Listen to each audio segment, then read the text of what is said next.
What is up, Legionnaires?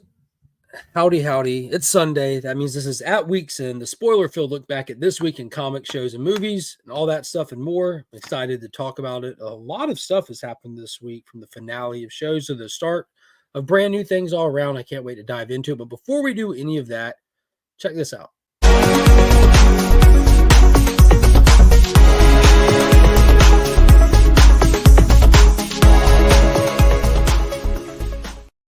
All right, so before we go any farther, I'm just going to go ahead and bring in the panel, because if you follow me or if you saw it in the community tab, I'm definitely feeling a little not 100% right now.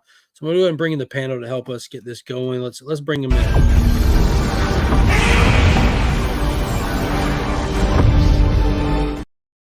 Of course, I'm joined here by a partner in crime, Sector 2815. I hope you don't have Legionnaire's disease, do you? I checked. I don't. That No. would be too ironic. Yeah, it would be, wouldn't it? Me and Pops had that conversation a long time ago when I was first setting up the channel memberships, coming up with names and stuff for it. And he's like, it's obvious, the Legionnaires. I'm like, you would think it's obvious until you actually think about it, because then you have like the Legionnaire's disease and stuff like that. So I was like really resistant to that over time. I'll just lean into it. Let's bring in the rest of the panel. We got some more people backstage coming to break down this week in fandom. Let's bring in.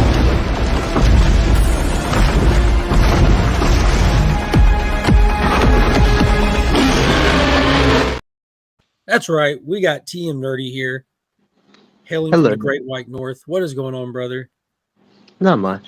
Just everybody's feeling under the weather this week. I'm under the weather. I'm just on my phone. I was just like, I'm not missing at Week's End. There's too much to talk about. But he's under the weather, but on top of the world, because if you don't know, TM Nerdy has crossed the 1,000 subscriber mark.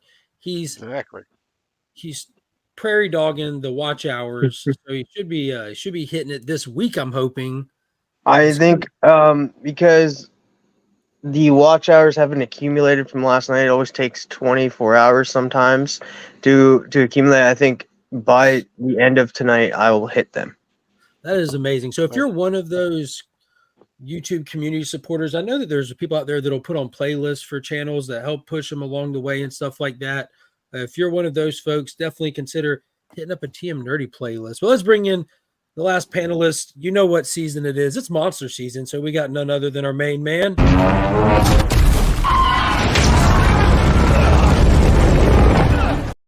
Collecting with Durs. I'm just going to state the 1 week I finally take time to make clips and do stuff like that. Chris, the Comic Viking, introduces a Godzilla clip. You literally, the Godzilla clip of him coming through the wormhole was one of the clips I have already set up for next week's stream. So, I'm not copying anybody, but we're all going to have the Godzilla clips. Yeah, that's the coldest entrance I've seen in a movie or show in a long time. He just walks through like you rang. Like, let's go. Like, dude, that was amazing when they're sitting there and the Ion Dragon's just on top of them. You just hear the roar through the rift. And they all just look up like Shaw, Kiko. They knew what it was. They look up and you could just see the glare of spikes in the rift. You're like, oh my God. As a WWE fan, it reminds me of like peak Royal Rumble moments when the clock hits 0 and it's like a special guest entrance. Everybody out. Dude, it was amazing. It was amazing. What a season.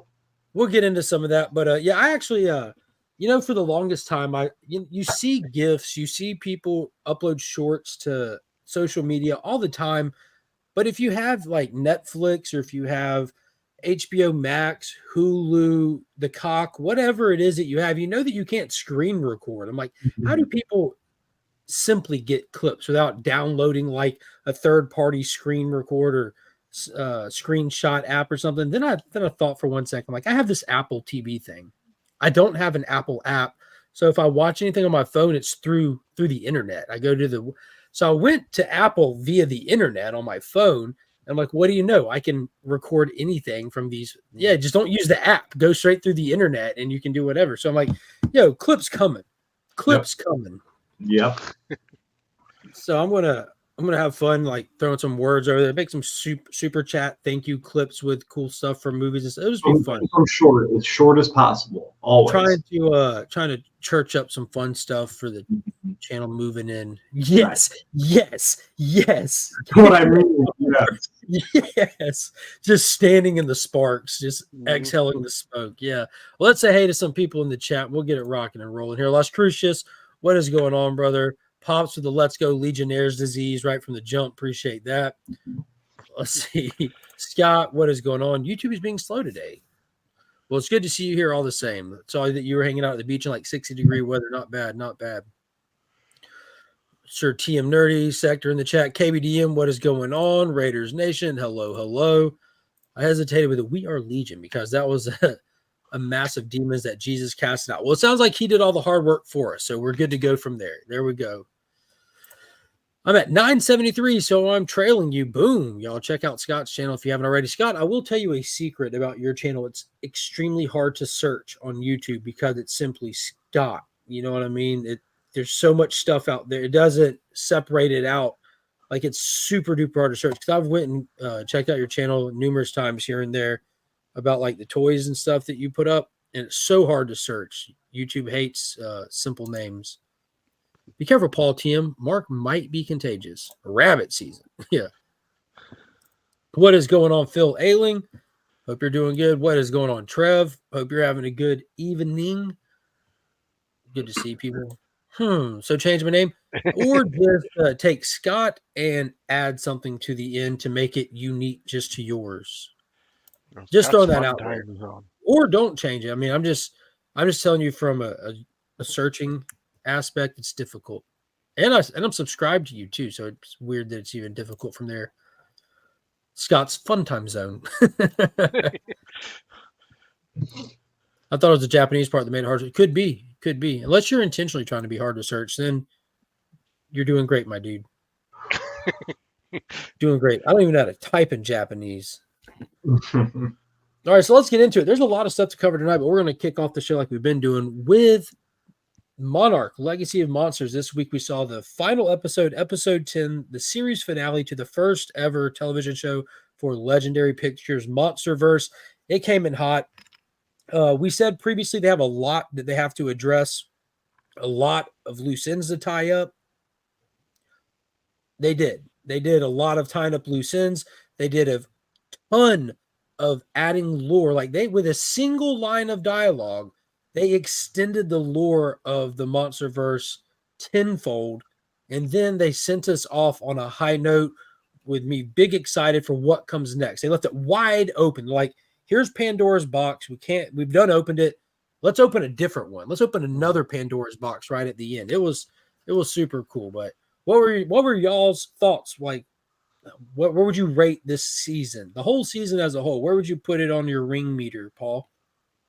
I think I'd probably give it like a 9 out of 10.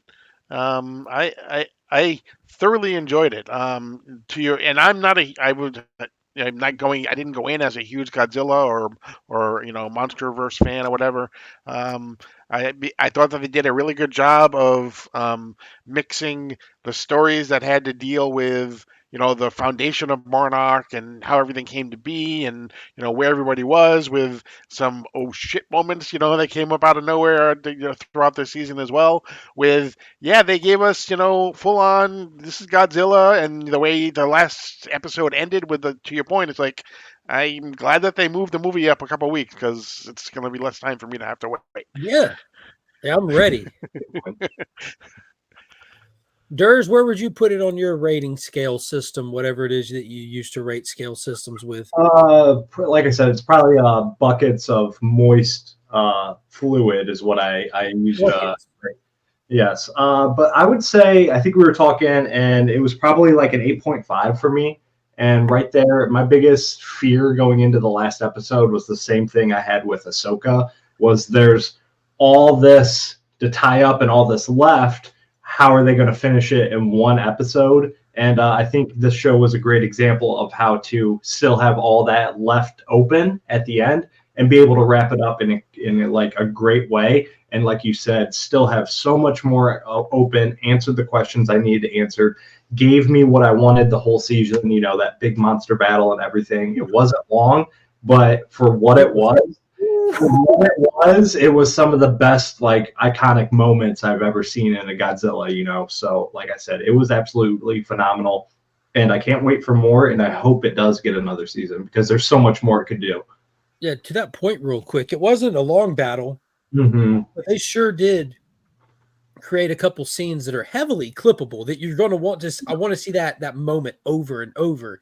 His entrance, for one, the way that he walked through, you're going to see that for years to come. That's going to be memes and clips and stuff, like the iconic snatch and light up and just blasted the Ion Dragon in the face.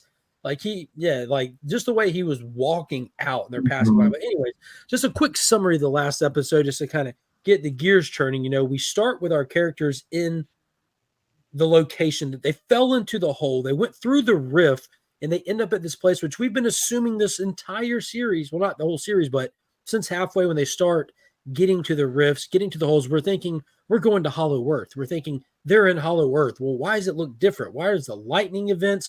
Where's the Hollow Earth we're used to? Like, we're waiting for it to happen. And then in this finale, they revealed, I mean, we haven't been down there but for an episode, but in the finale, they revealed that we're not in Hollow Earth.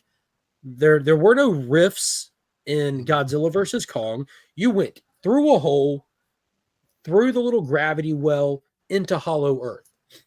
You had to have the transport vehicles that Apex designed to travel through that rift unaffected. We see what the effects can be with the time being messed up because the pool of gravity, much like they explained in Interstellar, gravity affects time. But with one line of dialogue, they introduced an entire new concept to the Monsterverse. They are not in Hollow Earth. They are in Axis Mundi, which Kiko pointed out in this finale. And if you don't know, Axis Mundi is the line or stem through the Earth's center connecting the surface to the underworld and the heavens and around which the universe revolves.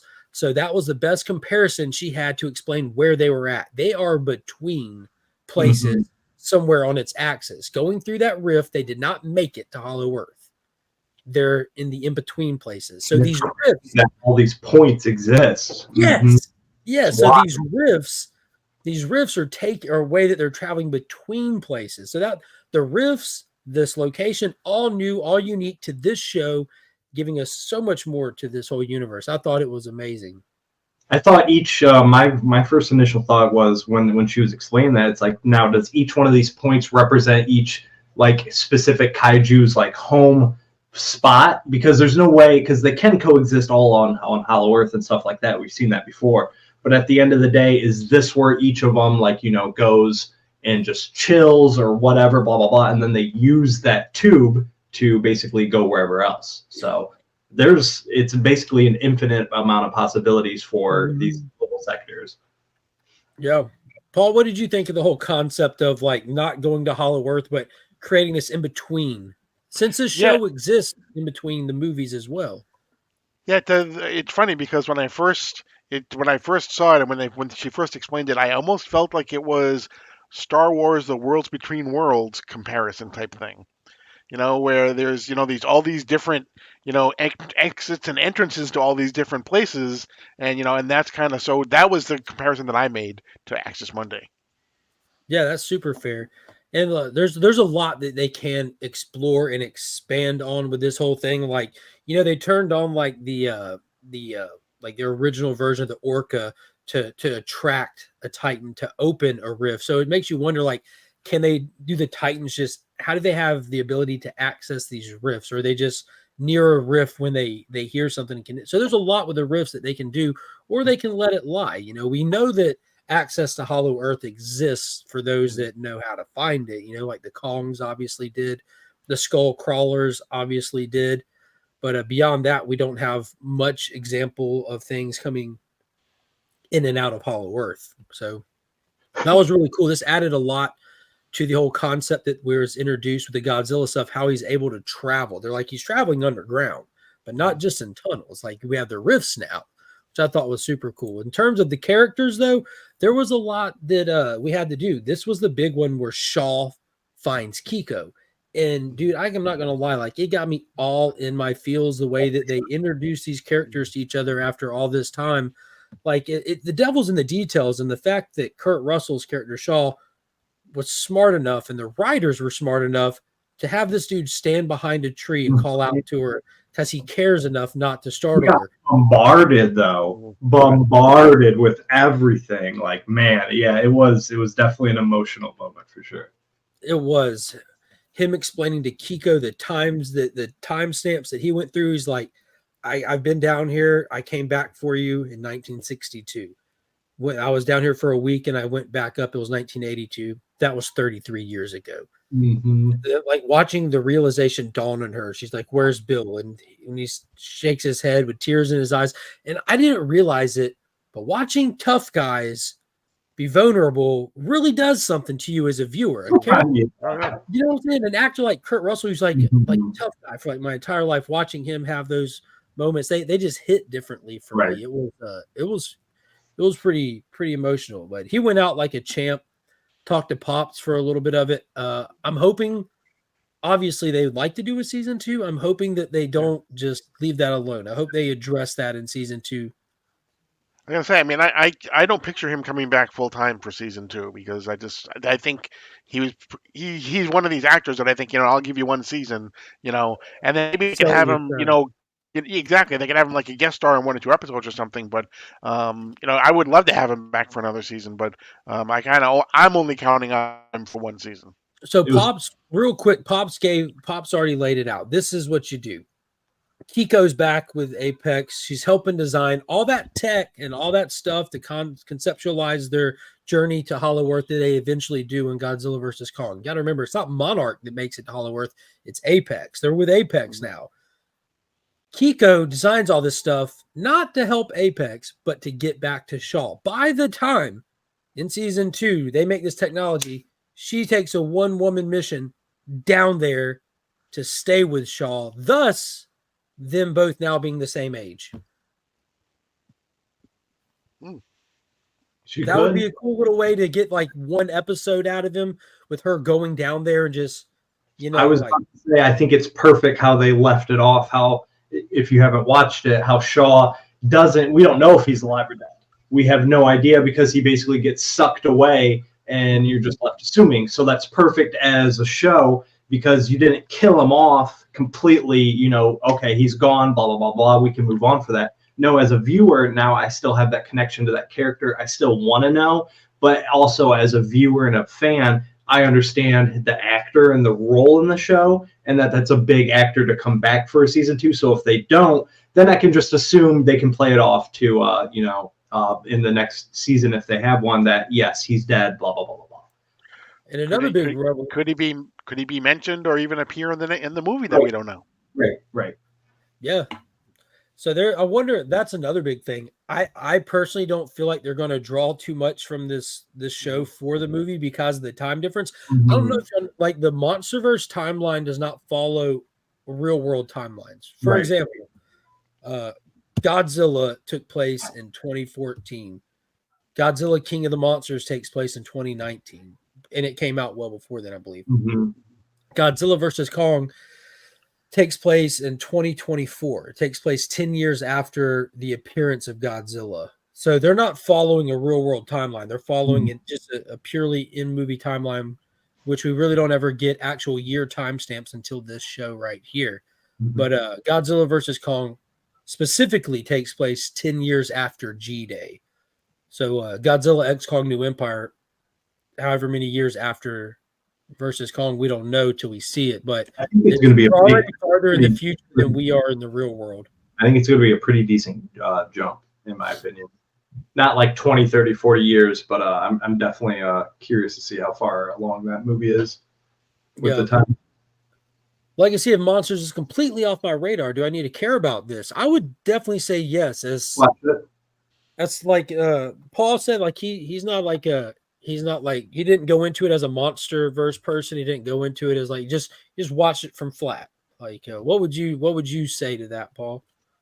Yeah, I mean, I think if you, I mean, I'll go back to what I said before, and that is, it is more than just a monster series. You're getting the story of this, corrupt type of group and how it formed, and all the backstabbing and everything that have to go within, inside Monarch, as well as you get the monster stuff if you like that. It has a lot of interpersonal. It's a lot of storylines that deal with characters and how they deal with each other, and there are mysteries throughout the entire thing. So it checks a lot of boxes for different types of things. You don't just need to be a monster person to Speaking of to checking like it. boxes, let me put another topic on here. I do want to mention I had a jaw dropping like oh crap moment right at the very end, because for like half a second when they came back, it was they were on the ship or whatever, and everybody was in black and stuff, and the camera was panning out. It took me like just a half a second to realize, oh my god,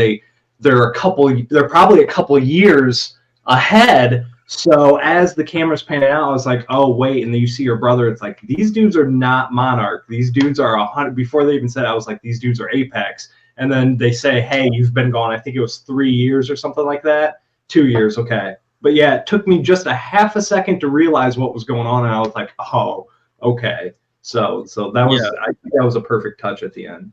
Yeah, so that was pretty cool. That moved this show up all the way to, we're now at 2017 in the show, 2 years before Ghidorah. The show is now 2 years before Ghidorah, which I think is great for them. This is like just like World's Finest. If I compare it to a comic book, you have World's Finest, which is a great monthly that's able to like reach into any parts of comic book history they want, because it just takes place at an unspecific time in the past. Like Right. it's really cool how they're doing that. But yeah, the ending was great, because that's one thing that until this show, like, it's really putting it in a larger perspective, where Apex isn't inherently a villainous organization at all. It was just like in the Godzilla run through the early 2000s when they created Mechagodzilla, that it didn't do it out of like trying to take over the world, or no, they're doing it out of a self-defense, self-preservation angle. It's like the fact that we're trying to make tech beyond our capabilities backfired on us, and Mechagodzilla took self-control and all that stuff. But Apex isn't inherently bad. And it was really cool when May said, "What is this?" to the woman that she quit the job because of earlier on in the show. She says, "Everything I promised you it would be," like talking in terms of like Apex getting to where it was. And to your point, when they came back, when they saw that first sensor, I'm like, that's Apex technology. It's kind of cool how like it might have its own designs that slant one way or the other. But I knew we were in the future at that point. That's when it dawned on me. I know there was a couple of lines of dialogue when they were trying to carry the beacon through the woods. Like, we got to hurry. I mean, or not. Like, take your time. When we get back, we can enjoy the flying cars and blah, blah, blah, with him joking about it. And then we finally get your boy at the end as well. Now getting to that was another one of the really, really cool timestamps, because we know that in Godzilla versus Kong, that Monarch has the outpost on Skull Island. They have created a large containment for Kong because Skull Island is volatile. That calls back to the original King Kong stuff, the very, very original stuff. The King Kong, the original, was such a hit, they made a sequel the very next year called Son of Kong. It famously ends with the island being unsustainable, and it actually sinks like Atlantis into the ocean. Well, in the Monsterverse, it's just the same way. It's volatile. The hurricanes that used to surround it and keep it cloaked have moved in on it. It's unstable. They got to get Kong out of there. That's why they opted to work with Apex and allow them to take Kong to Hollow Earth. In this, we see those storms raging. Like, it's just a massive storm. You see that Apex has an outpost there. And much like they said earlier in the series, Monarch is not the only game in town. It was really cool, man. Like, the way that this show didn't use the movies as a crutch. It used the movies to lift it up without it. It stood completely on its own merits. But if you watch the movies, like, the show was so much better. So I'm hoping it does the same in the other direction. Agreed. Don't eat the hospital hot dogs. What is going on, DJ Links? Yo, hope you're doing good, my man. The Immortal One is in the building. What is up, Biggie Shack? But yeah, at this point, I'm just 10 times more excited for the next movie. And like Paul mentioned earlier, happy that it's coming sooner than later. Right. Agreed. Right. It got moved up, what, 2 weeks? 2 or 3 weeks? Yeah, it was, dude. And look, I'd already looked ahead of time. It was scheduled to release Friday of Masters Week. For those that don't know, the Masters is the Super Bowl of the golf sport. World. That's it. And the Masters Week is like my busiest 2 weeks of the year. More busy than Christmas, Thanksgiving, all that. Because where I work, the kennel that I run is less than a half a mile away from the Masters. Because everybody comes to Augusta except for the Augustans. They all go the other way. Right? And they kept I don't see my kids for 2 weeks. They just go and hang out with Pops and my mom. And it's wild. But it was scheduled to release Friday of Masters Week. And I'm like, you know what? I'd glue my eyes open and just buy tickets that night and go see it. But it moved up. It moved way up to March. Hi. So it went from being the second Friday in April to, I believe, the last Friday in March. So yeah, that's gonna really help them too, because there's nothing coming out then at that time either. Yeah, it's going to be a pretty dry year, I think, for a lot of ways. For a lot of movies, there's going to be a lot of weeks where you don't really get anything coming out necessarily. But I know Durs. I know Durs. He's got to go to Chile. But are we going to talk about Echo before he leaves? Real quick, yeah. I'll throw my thoughts on Echo before I go. And is that okay, Mark? Sorry, but I know there's Mark. Is that okay, Mark? Dude, do your thing, man. Yeah, I'll run it real quick because like 9 o'clock's like my family time, so I try and make it when I can. I'm doing my. You're wasting your time. Get it going. Echo for me, I know nothing about her. I've never read Daredevil in comics or anything, so I don't really know anything about her from comic book standard, other than from what I've seen her from the MCU from the Daredevil show. And I really enjoyed her in that show and her aspect. I mean, I know as a deaf character, it's really tough to portray like emotion and like stuff like that because a lot of it's in your face. But I think she does a really good job. And for me, it was like a 7.5. It beat expectations. Trev said backstage on my show, he's like, I'm just at the point where I don't really care about Marvel or anything like that. Watch the show, at least watch like 1 or 2 episodes. It's refreshing in my take. It's definitely refreshing, and it just gets you more excited for like things like Blade or things that could be rated R and stuff like that. And I also really liked the aspect of the Native American, her culture. Now she has powers. Now I care about her as a character even more. And I mean, Kingpin killed it. Daredevil's barely in it, but Kingpin made the show. I'm a huge fan of him as an actor. And now I'm even more, it makes you really, really, really, really excited for Daredevil Born Again. See, now I would I did not enjoy Echo as much. What I would say is, if you want to see deaf people show emotion on their faces, go to Apple TV and watch the movie Coda. C. If you want to see either one. Yeah. It is amazing. I just don't think that, and we've talked about this, in our chats, whatever. But she just, to me, did not put any. She didn't even try to put any emotion to me. It was just like it was. Be a badass. I feel like she always has to be a badass. That's my opinion. Well, you can be. You can be. To me, I mean, to me, she was deaf, and she wasn't. She wasn't. Right. She wasn't a stone. Yeah. Exactly. Yeah. Let me put my rundown on it real quick because Trev's here. I would say, because you heard what Durr says, he told you to go watch it. And I'm going to tell you what I'm going to say, and what you do moving from there, it's up to you, but you'll know who to blame after you make your decision, okay? I gave it a gracious 6 out of 10 because I don't want to be accused of hater by people. I'll stand by and explain every one of my decisions. She was terrible. There's no ifs, ands, or buts around it. She was terrible. Choreography wasn't good. Like, there is a standard to this stuff because we have so much of it. We know it's the same studio bringing it to us. The Daredevil thing, great. There was just recycled footage we saw over a year ago. It wasn't new footage. It was just the exact same footage we'd seen. And some of it was new. He was in it a little bit. Some of it was new for 2 minutes. Same thing. They rehashed it from Hawkeye. and she was terrible. Like she really was. I wish she wasn't, but she was.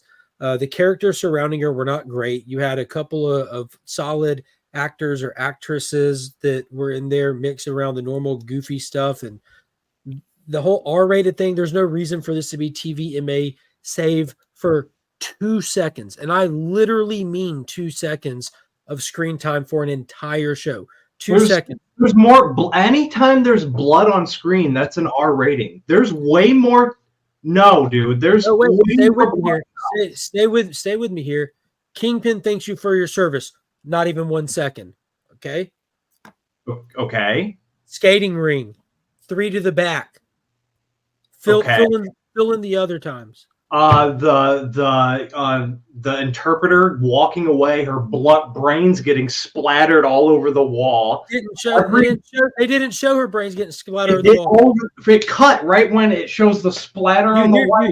You hear the blood splatter when you're looking at. You hear the shot when you're looking at Kingpin, which I thought that was actually really smart how they did that, because Maya's deaf, Kingpin's not, so they're showing Kingpin's face, who can hear it, and he doesn't blink. The goons, there was blood in the goons. That was a pretty cool scene. That shows you how cold he is. There was blood in all the goons that get shot. There was blood coming out of goons randomly. What goons who's shooting the goons? Her, when she's fighting people, when they're getting beat up and stuff like that. There wasn't. I'm saying rated. Any blood gets a rated R, but like I said, this was them. I feel like they honey-dicked with the TVMA thing. You're right. Yeah. I'm not saying that there weren't those 2 seconds moments, but on a technical standpoint, to get that TVMA rating, there wasn't much to it. This isn't Punisher level. This isn't Daredevil level. This is not even close. So, like I said, it's not amazing by any means, but I would just say watch it. There's not much else to watch. Some of the CGI is rough, but again, I'm biased as I'm a big fanboy of the Kingpin in the MCU and the actor that portrays him. Yeah, so Vincent D'Onofrio is pretty cool, and I think his portrayal of Kingpin is very unique. I think it gets a lot of high praise. Like I think it's cool, but it just comes off to me like, and I'm an oddball here. I fully address that. It's more weird than it is impressive to me. Like sometimes, like, all right, I'll tell you what did it. Aggressively Relaxing is one of the homies. He has a fantastic YouTube channel. You know, all these telemarketers that call you, he would record them calling him, and he would do different impersonations and then upload them to YouTube. And one of the ones that he did was of Vincent D'Onofrio's Kingpin, and it really shows you just how that portrayal of Kingpin is. He's like, I've got this the shirt, and it's got you're 100% right. It's a nice Hawaiian shirt, and it got ruined by my niece. She did you got blood on it. Did you see the end credit scene before I go? Yeah, I just didn't care. Okay, so again, like I said, makes me more excited for Daredevil the next series than anything. It has the second lowest Rotten Tomatoes score. Ever. Only Secret Invasion was worse. Nice. At least it was better. I would say Secret Invasion is a lot worse than Echo. Just saying that. I enjoyed Echo for what it was. I'd give it the same rating as Dares. I'm not going to change anybody's mind. I'm not going to tell people to go watch it, and that watch it if you want to watch it. But I enjoyed it for what it was. It wasn't the best thing, but it also wasn't the worst thing. And I agree. Vincent D'Onofrio, one of my favorite episodes was episode 4. I enjoyed that episode the most. Mm-hmm. And to Taylor's comment here, how it felt rushed, which is ironic because the pacing was already slow as hell. The journey that this project took to be released is very unique for a Disney an MCU property. It got made. Then they're like, we're not going to release this. The show was deemed unreleasable by Kevin Feige. Stay with me here. So what they did was they edited it down, shrank it to death, and released it all at once instead of scrapping it to save face. That was a PR thing, they think, because rather than have 5 weeks of people bashing it, people bash it for 1 week instead, and then hopefully they move on. Yeah. I got the opposite effect. I was able to binge it in 1 or 2 sittings, and I enjoyed it more. It made me care about the show a little bit more instead of watching an episode, waiting a week, watching another episode, waiting a week. Like I said, I'm gonna run. Watch it if you want, or don't. There's not a lot of stuff to watch. Yeah, That's how I'm saying. That's true.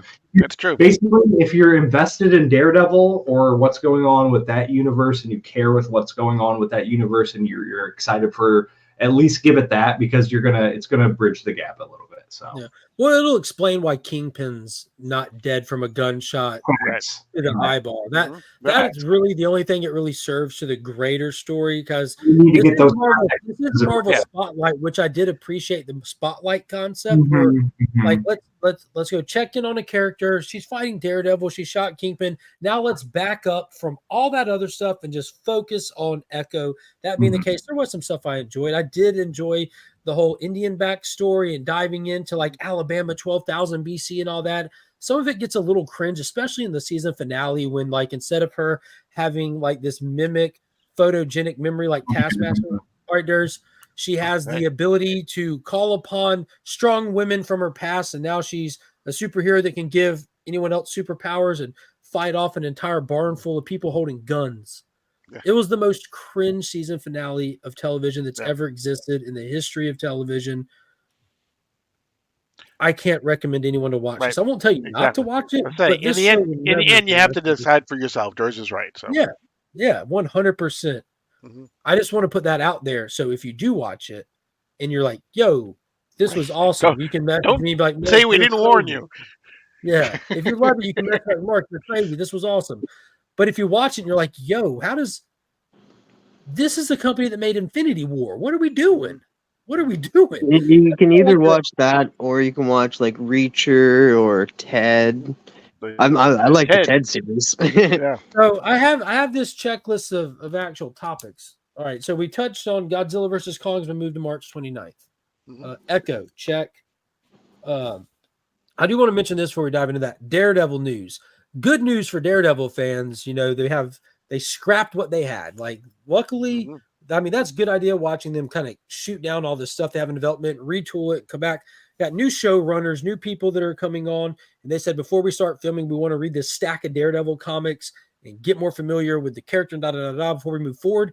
And we got their first announcement this week since that announcement of new showrunners doing research. Karen Page and Foggy Nelson will be back, where the original showrunner said, nope, we don't need them. The new showrunner read a Daredevil comic and decided, yeah, you do need them. Let's go.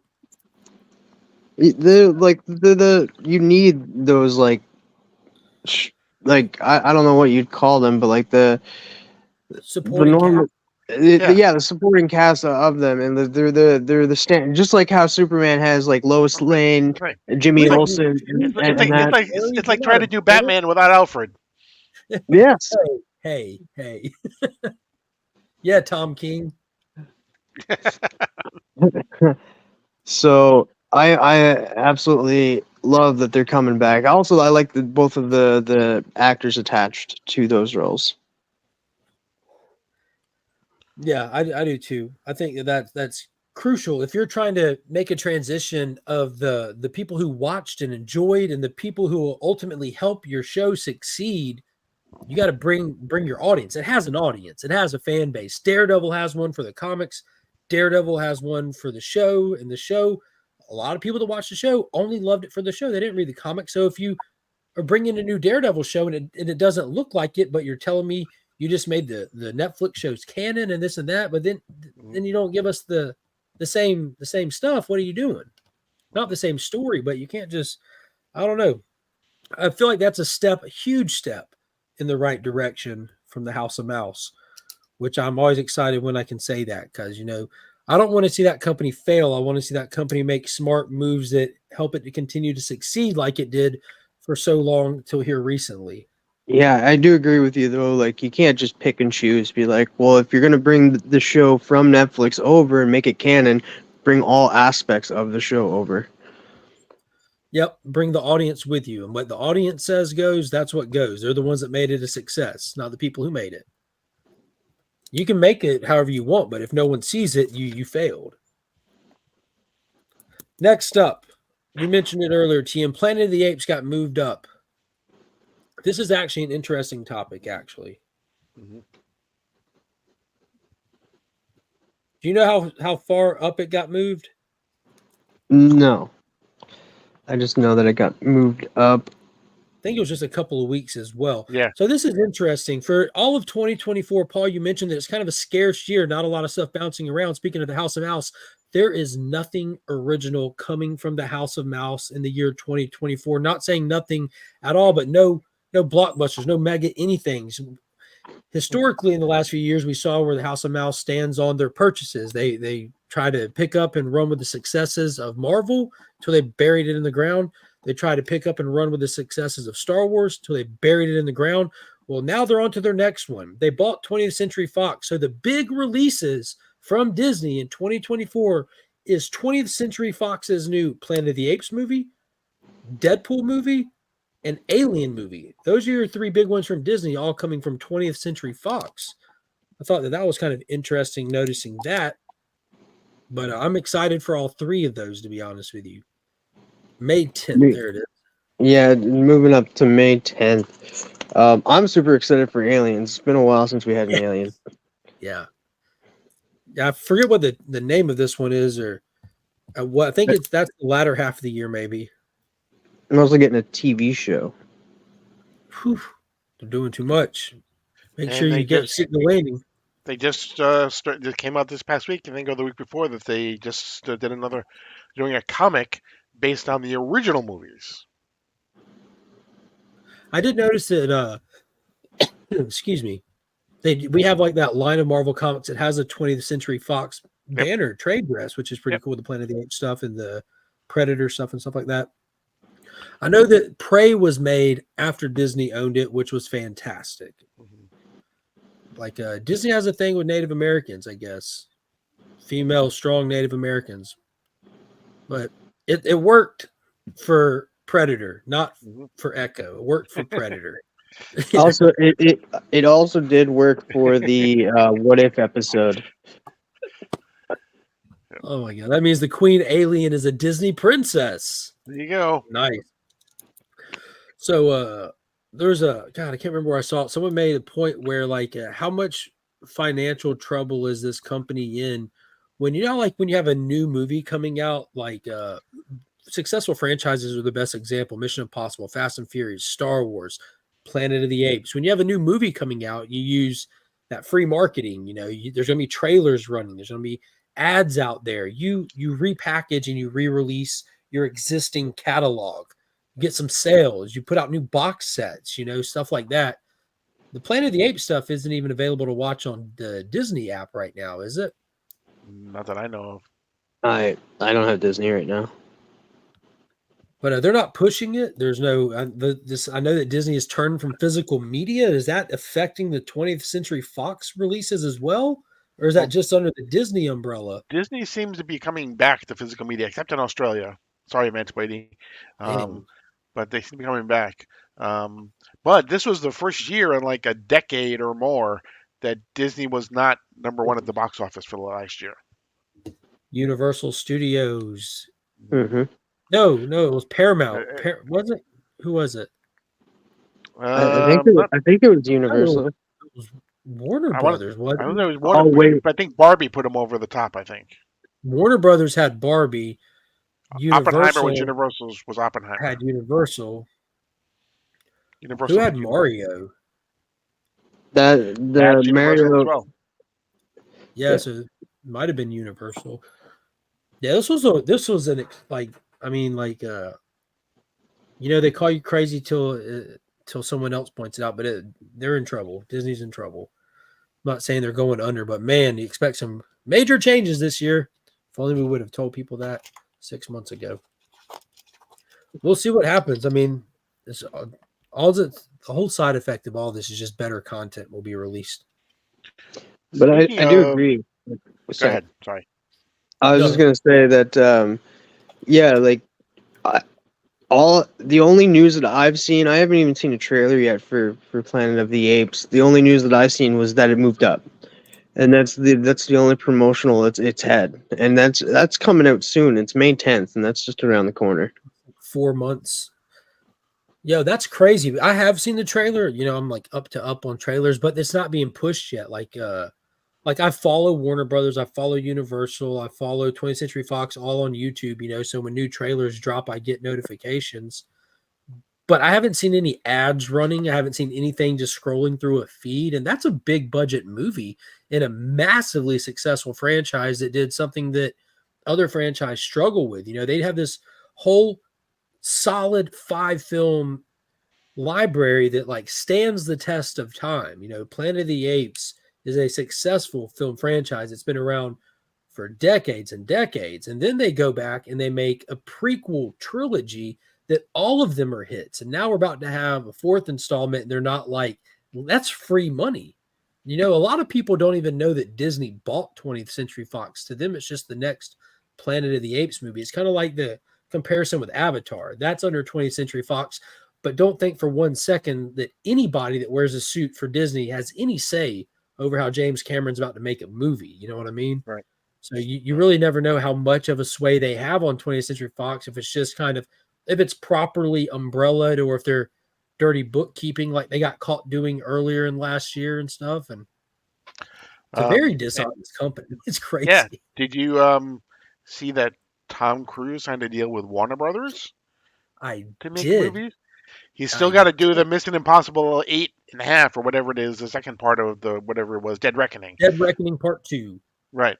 But he signed a movie, but because he had basically been Paramount with Top Gun and Mission Impossible and all those, and now he's going to do stuff with the Warner Brothers. And I'm glad you mentioned that, Paul, because right here, halfway down my checklist, says Top Gun 3 officially announced with Tom Cruise attached to it. Mm-hmm. I read that announcement, and at the exact same time, I heard a bald eagle scream freedom out my window as it flew by. I'm very excited for that. Like, Top Gun was just amazing. What a fantastic film experience. Sony has the hits these days. Craven and Madam Web, bangers for sure. I shared a post of the 2024 Sony catalog. It was I think Sony might be number 1 this year. Yeah, did y'all see the stuff Sony put out showing all the characters in their suits? Yeah, I didn't. I liked, yeah, it does have that 90s cheese to it, but I'm excited for the movie. Madam Web, Craven. I think they could call it something different, and it'd do successful. Landman, yeah, call it Land. We got Aquaman, call it Landman, because you don't change them just to Aquaman of the land.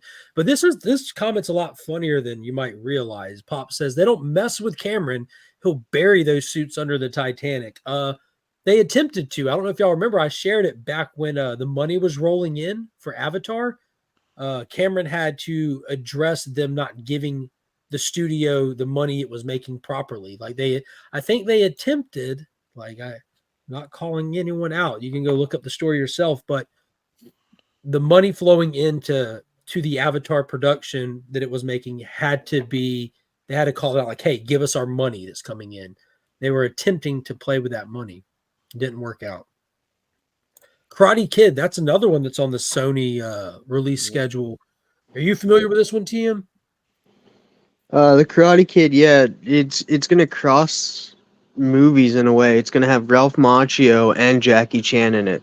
So it has like the original Karate Kid, and then it's gonna have that remake with Will Smith's son in it. Except it's not gonna have Will Smith's son in it. It's just gonna have Jackie Chan. No me, I'm out then. I'm just kidding. Yeah, I'm excited to hear Jackie Chan going to be in it. Like he's reaching true Mr. Miyagi age now. Yeah, I'll go see that on the big screen. I might. My wife is a big Cobra Kai fan. I enjoy it. I'm not crazy about it. It is the reason why I'm a paid member of YouTube Premium back in the day. They premiered the paid aspect of YouTube with their own originals, Cobra Kai being one of their first originals. So I got YouTube Red, as it was called back then, and enjoyed that first season.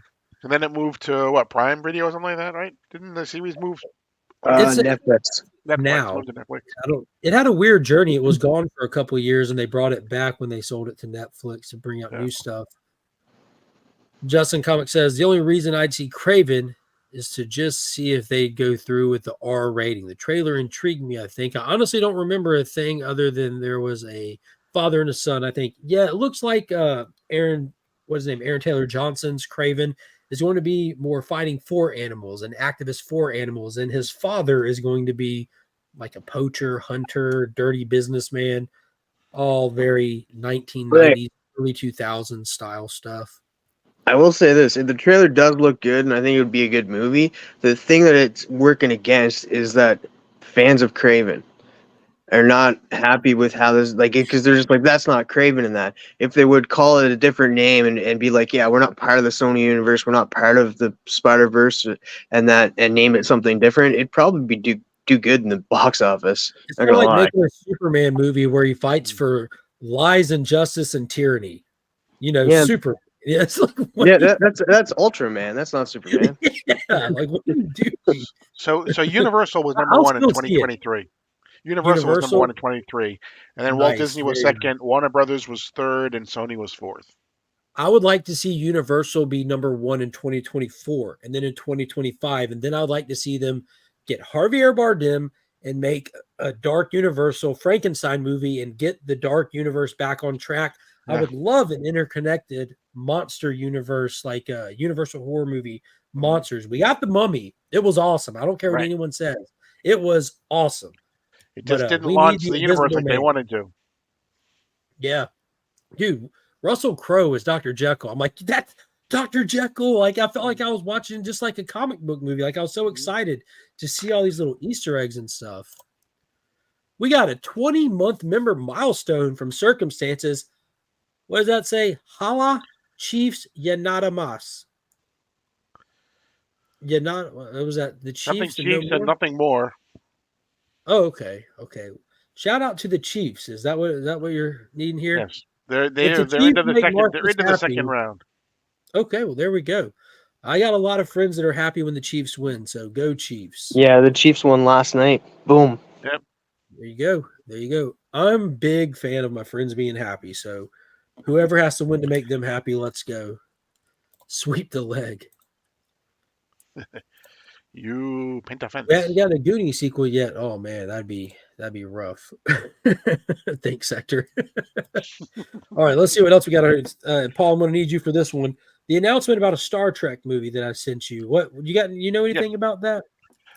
Just I had read the same thing that you read, and that is that they are the problem with Paramount and Star Trek movies. There needs to be a Star Trek movie. It needs to complement what they're doing on TV, not be connected to it necessarily, but they really need to see Star Trek on a large screen as well. But they have basically said that they're doing a prequel movie that's going to be set in the Kelvin universe. Which, for those who don't know what the Kelvin universe is, that is the Chris Pine, Zachary Quinto Star Trek stuff. And it's supposed to be set before the what you see in the Star Trek that introduced Chris Pine and all those other people. I'm really looking forward to that. They have like a lot of movies and a lot of ideas. They have started and stopped these Star Trek rumors. They've gone on. Quentin Tarantino was supposed to do one, and then all of them from the original and then I love Tarantino, but that's like the last person you need making a Star Trek movie. Chris Pine and the group was supposed to come back with Chris Hemsworth was going to be in it, and then that fell apart because Paramount is falling on hard times when it comes to financials supposedly, and that's why they're supposedly talking to Max about maybe combining. Yeah, I would like to. If 2023 taught people anything, it's that streaming doesn't work. Mm-hmm. Yeah, we can grab a remote and stream things, but streaming services don't work. Everybody thinking like, Netflix has got this great streaming service. Maybe we should do one for ourselves, and everyone trying to make their own. Netflix had a decade head start. They started as a mail-in disc service. Like, you can't do what they do. They're global. They have stuff on their platform from so many different entities worldwide. You know what I mean? That's a global entity. TM, how many streaming services don't you get that you hear us talk about all the time? Hulu, Peacock, the Max. And that's three right there, three big ones, three of what we consider the giants of the streaming service, and he's just barely a stone skip into the ocean away. He's not even like he can use the same towers that we use for God's sakes, and he doesn't have access to them. Streaming doesn't work. We're seeing Disney pulling Hulu and Disney together now. You can watch Echo on one or the other. So in 2024, I would love to see Max Paramount Max or Paramount. Where's Universal at? That's kind of just spread out. They don't have their own, do they? Yeah, they do. Well, it's part of Peacock. Okay, well there you go. But yeah, this stuff definitely has to get under a separate umbrella, same price. Figure out how to balance it. They're not going to be able to continue doing what they do. This ain't going to work. So there's going to, I think like this year, nothing is going to stay like it was last year. No way. We're already seeing Max fold up with Discovery. Now they're talking to Paramount. That'd be great because I love both of those streaming services. You put those under one umbrella, I'm happy camper. Tom Cruise will be real happy. He can work for the new combined group. There you go. Yeah, that's like I put in someone's comment like I'll follow Tom Cruise anywhere except the church. You know what I'm saying? That guy's awesome. It says TOS era Tarantino movie would be incredible. What is TOS? Which era is that, Paul? The original series is TOS. I can't imagine Tarantino style complimenting Star Trek at all because he's just like he's a ballet of dialogue kind of guy, and he's a master at his craft. It just doesn't translate to everything though. We got a 3-month member milestone chat. We are Legion. Appreciate that, Brian. Appreciate that. Imagine if Blockbuster had a clue and got online when they should have. Yeah, man. Oof. I wish. That'd be kind of cool though, because instead of Netflix, we'd still have Blockbuster. Yeah. Mm-hmm. I think they attempted to at the very, very end, like with the red boxes, Yeah. And I'm sorry, you're still not gonna beat out Netflix. Even now, they're some of the best shows came out on Netflix in 2023. So everyone's still talking about what is it called? The Fall of the House of Usher? Is that the full title? Oh yeah, that made my list too. That was a great show. Yeah. And I every day or two, I'm seeing someone else post about it. Just watch this. Got to be seen. Like it's got it's got legs. You know what I mean? And I still haven't seen it yet. From what I understand from watching TM's top 23 list was that it's got a body horror stuff in it. And I'll sit down and watch a 3.5 long Killer of the Flower Moon with my children, but I can't watch body horror and it's not that bad. Like there was one scene at the end of episode 1, and then it doesn't get that bad afterwards. But yeah, I'm not into I don't like the Saw movies. I haven't even watched Squid Games because I'm not a fan of people brutally getting killed. So Squid Games, that really ain't its jam. Be honest with you, you're not there like where Saw. You're there to see the extravagant, creative ways that they come up with to just destroy people, but that's not Squid Games. Squid Games is definitely more of a people story, if that makes sense. It's no, I'm not watching Saw with the kids, babe. It's not what I'm campaigning for right now. Not at all. I don't even watch the Saw movies anymore. Anyone with Saltburn got 20 minutes in it. And was bored of. I'm going to try to finish it. I'm not familiar with Saltburn. Bodies I haven't checked out yet either. There's a lot that I haven't checked out. But one thing that I watched 2 more episodes of tonight was Reacher.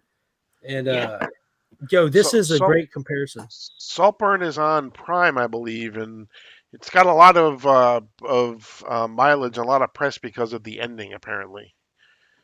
I have not watched it, but Roscoe told me some things, and I'm just like, yeah, I'm not watching it. Yeah. Did he tell you the ending?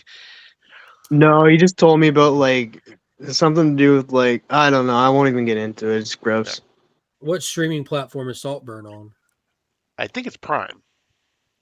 Yeah, it's effed up. I've heard a lot about it. Cal just walked in. It's effed up. Yeah, I told you it's getting a lot of press because it's effed up. Exactly it. What is it? You have friends that haven't watched Reacher?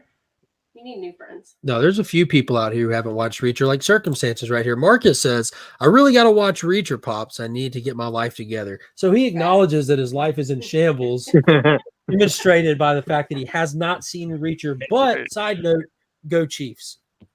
Yeah, I guarantee you, as soon as Circumstances watches Reacher, he'll be talking about it for a month.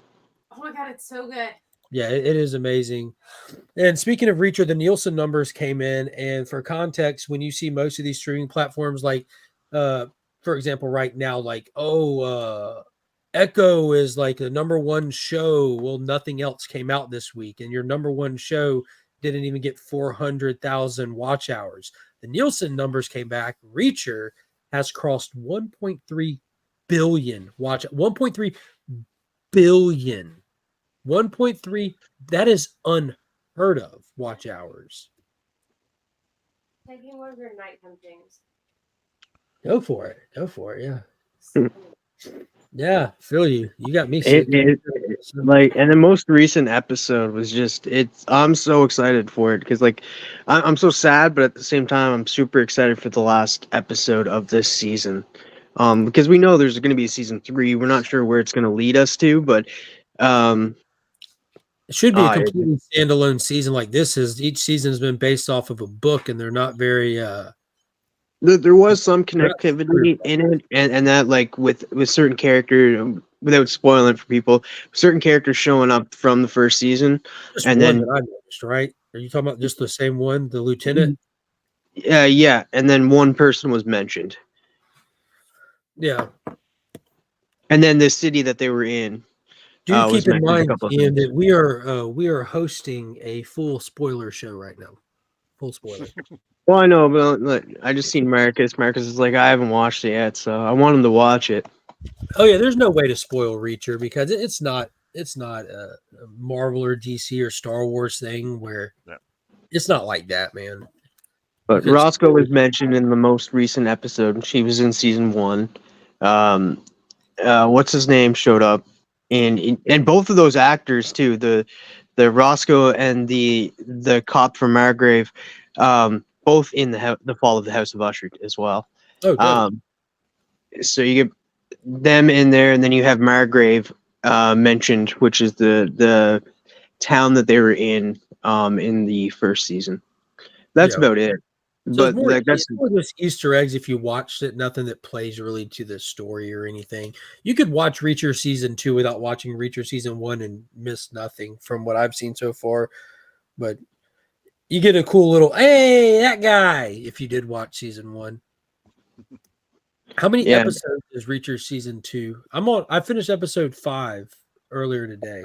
There's only 8 per season, so we're going to be on episode 8 is dropping this upcoming Thursday. Just don't spoil Lois and Clark. I'm in season 3, and I think they're going to get married. I'll keep hush hush on it. I love that show, by the way. It's good stuff.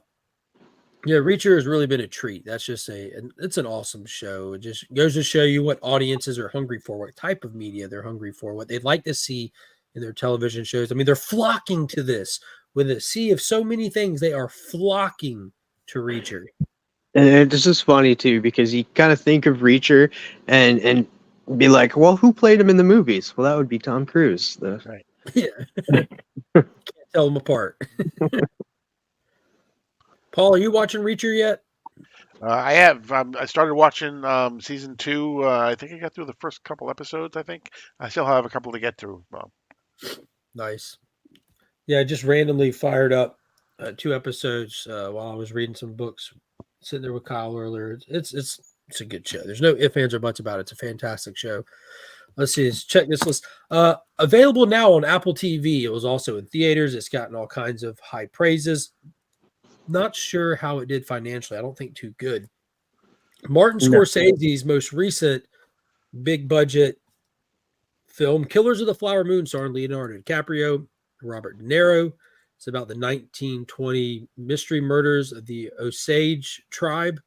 It's this over in Oklahoma, this Indian tribe that had tons of oil on their land, and they became millionaires overnight. And of course, when there's money involved, there's corruption involved and death involved. And it's a real life account of that. It was phenomenal. 3.5 hours long. I know a couple people have said it felt too long. Felt just right to me. I enjoyed it immensely. Was it the best thing Martin Scorsese put out? Absolutely not, because he's put out some amazing stuff in his career. Was it on par with all the other stuff? Absolutely so. It was really good. Enjoyed it a bunch. Now I will say I watched it with my 5-year. He's 5, right? How old is Finn? He's 6. I watched it with my 6-year-old.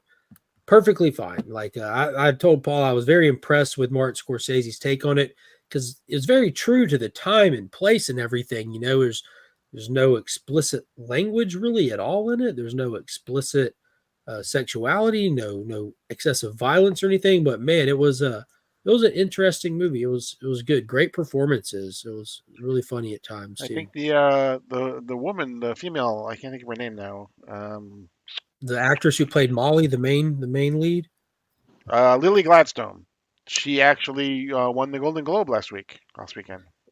Yeah, that's where I was about to segue that to. I don't think you guys seen that one yet, with it being so I limited access. I have not seen it yet. So Golden Globes is on the list. You hear anything else from the Golden Globes? Oppenheimer did really well. I was just gonna say Joy Coy killed it. Like Who? not Really? not killed it in a good way, but like killed the Okay. show. Yeah, he was. He did not get very good reviews, even from himself. Who is this? The guy who hosted it. And that's the problem right there. Right there, what Mark just said. Who is this? Exactly. Exactly. Yeah, who is he? Yeah. But y'all don't know either. Y'all know his name? No, Joy Coy. He's a comedian. He's a Filipino comedian, and he hosted the Golden Globes, and his jokes weren't on par. They weren't funny at all. And then he said something about Taylor Swift, and then she looked angry, and then everybody went after him. Right. Speaking of the Epstein list, I guess they were too afraid to call Ricky Gervais back after that last time, huh? He won this year, didn't he? But remember, he hosted a couple of years ago, and he went in. He hosted he baptized hosted everybody a couple in the times. audience. Yeah, exactly. Like I know, like he's like, don't forget, my show on Netflix is coming out with the second season. Spoiler alert! I guess the main character didn't kill himself, like Jeffrey Epstein. And then he said, "Oh, don't get mad at me. I know he's y'all's friend." Talking to the people in the audience, who some of their names might have been on that list. Yeah. That was wild. Ricky Gervais did amazing hosting that year. Yeah. He did really well. Actually, I don't think they even broadcast it last year, because there was this whole thing that there wasn't the Golden Globe wasn't inclusive enough and everything. So they made some changes and everything. Yeah, there was the.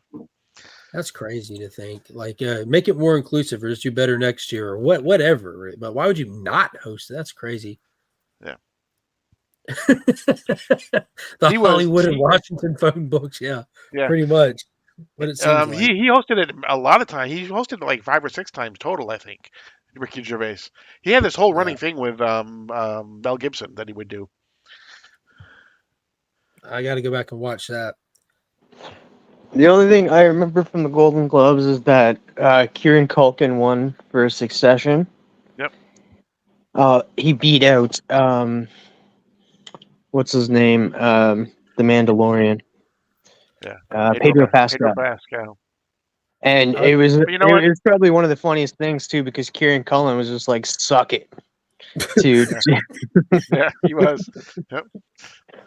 With the Golden Globes, the only thing that I really caught attention of, it kind of segues into the next little bullet point here, but The Last of Us did gangbusters. Mm-hmm. Gangbusters. Best supporting actor, best guest actor, best practical effects. Like they had a laundry list of stuff for The Last of Us. It did amazing, right? Were those wins or all just nominations? I think there were more nominations, I believe. I'm not really sure it actually did very well in the winning column. Succession did really well. But that's part of what happens is a lot of times with these award things is this was Succession's last season. So a lot of times they get rewarded with awards from the people So because The they know Last of Us had it's directed. 24 nominations. I guess that's every category possible, right? Right.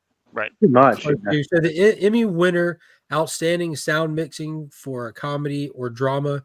Emmy winner for outstanding special effects, which is practical effects.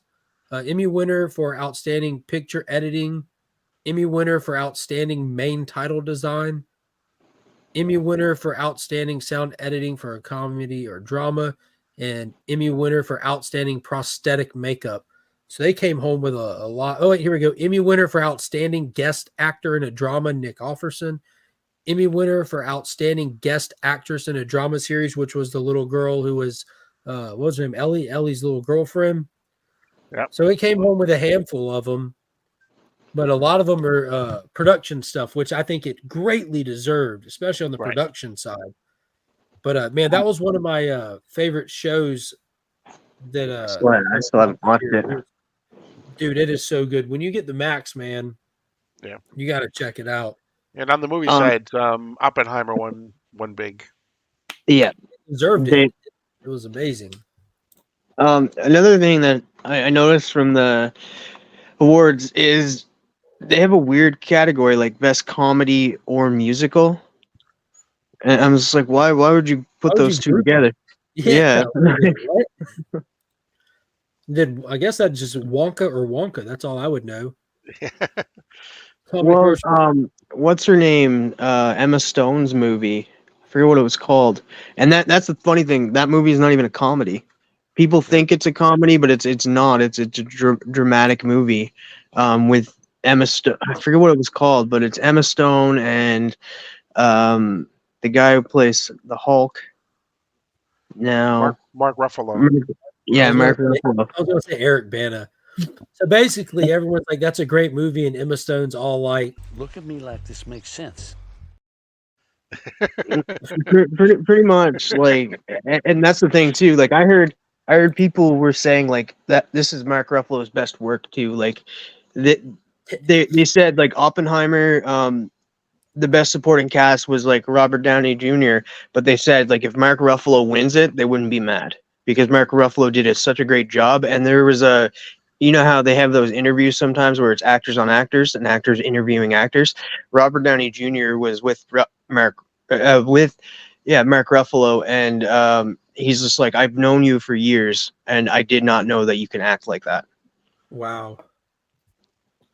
That's like a left-handed comment, like left-handed. Yeah, that's a comic. I've known you for so long, and I didn't know you were that good. I didn't know you were decent. Mark Ruffalo seems to typecast himself. I think a lot of his stuff is like the drama rom-coms that I'm familiar with him from. I don't know.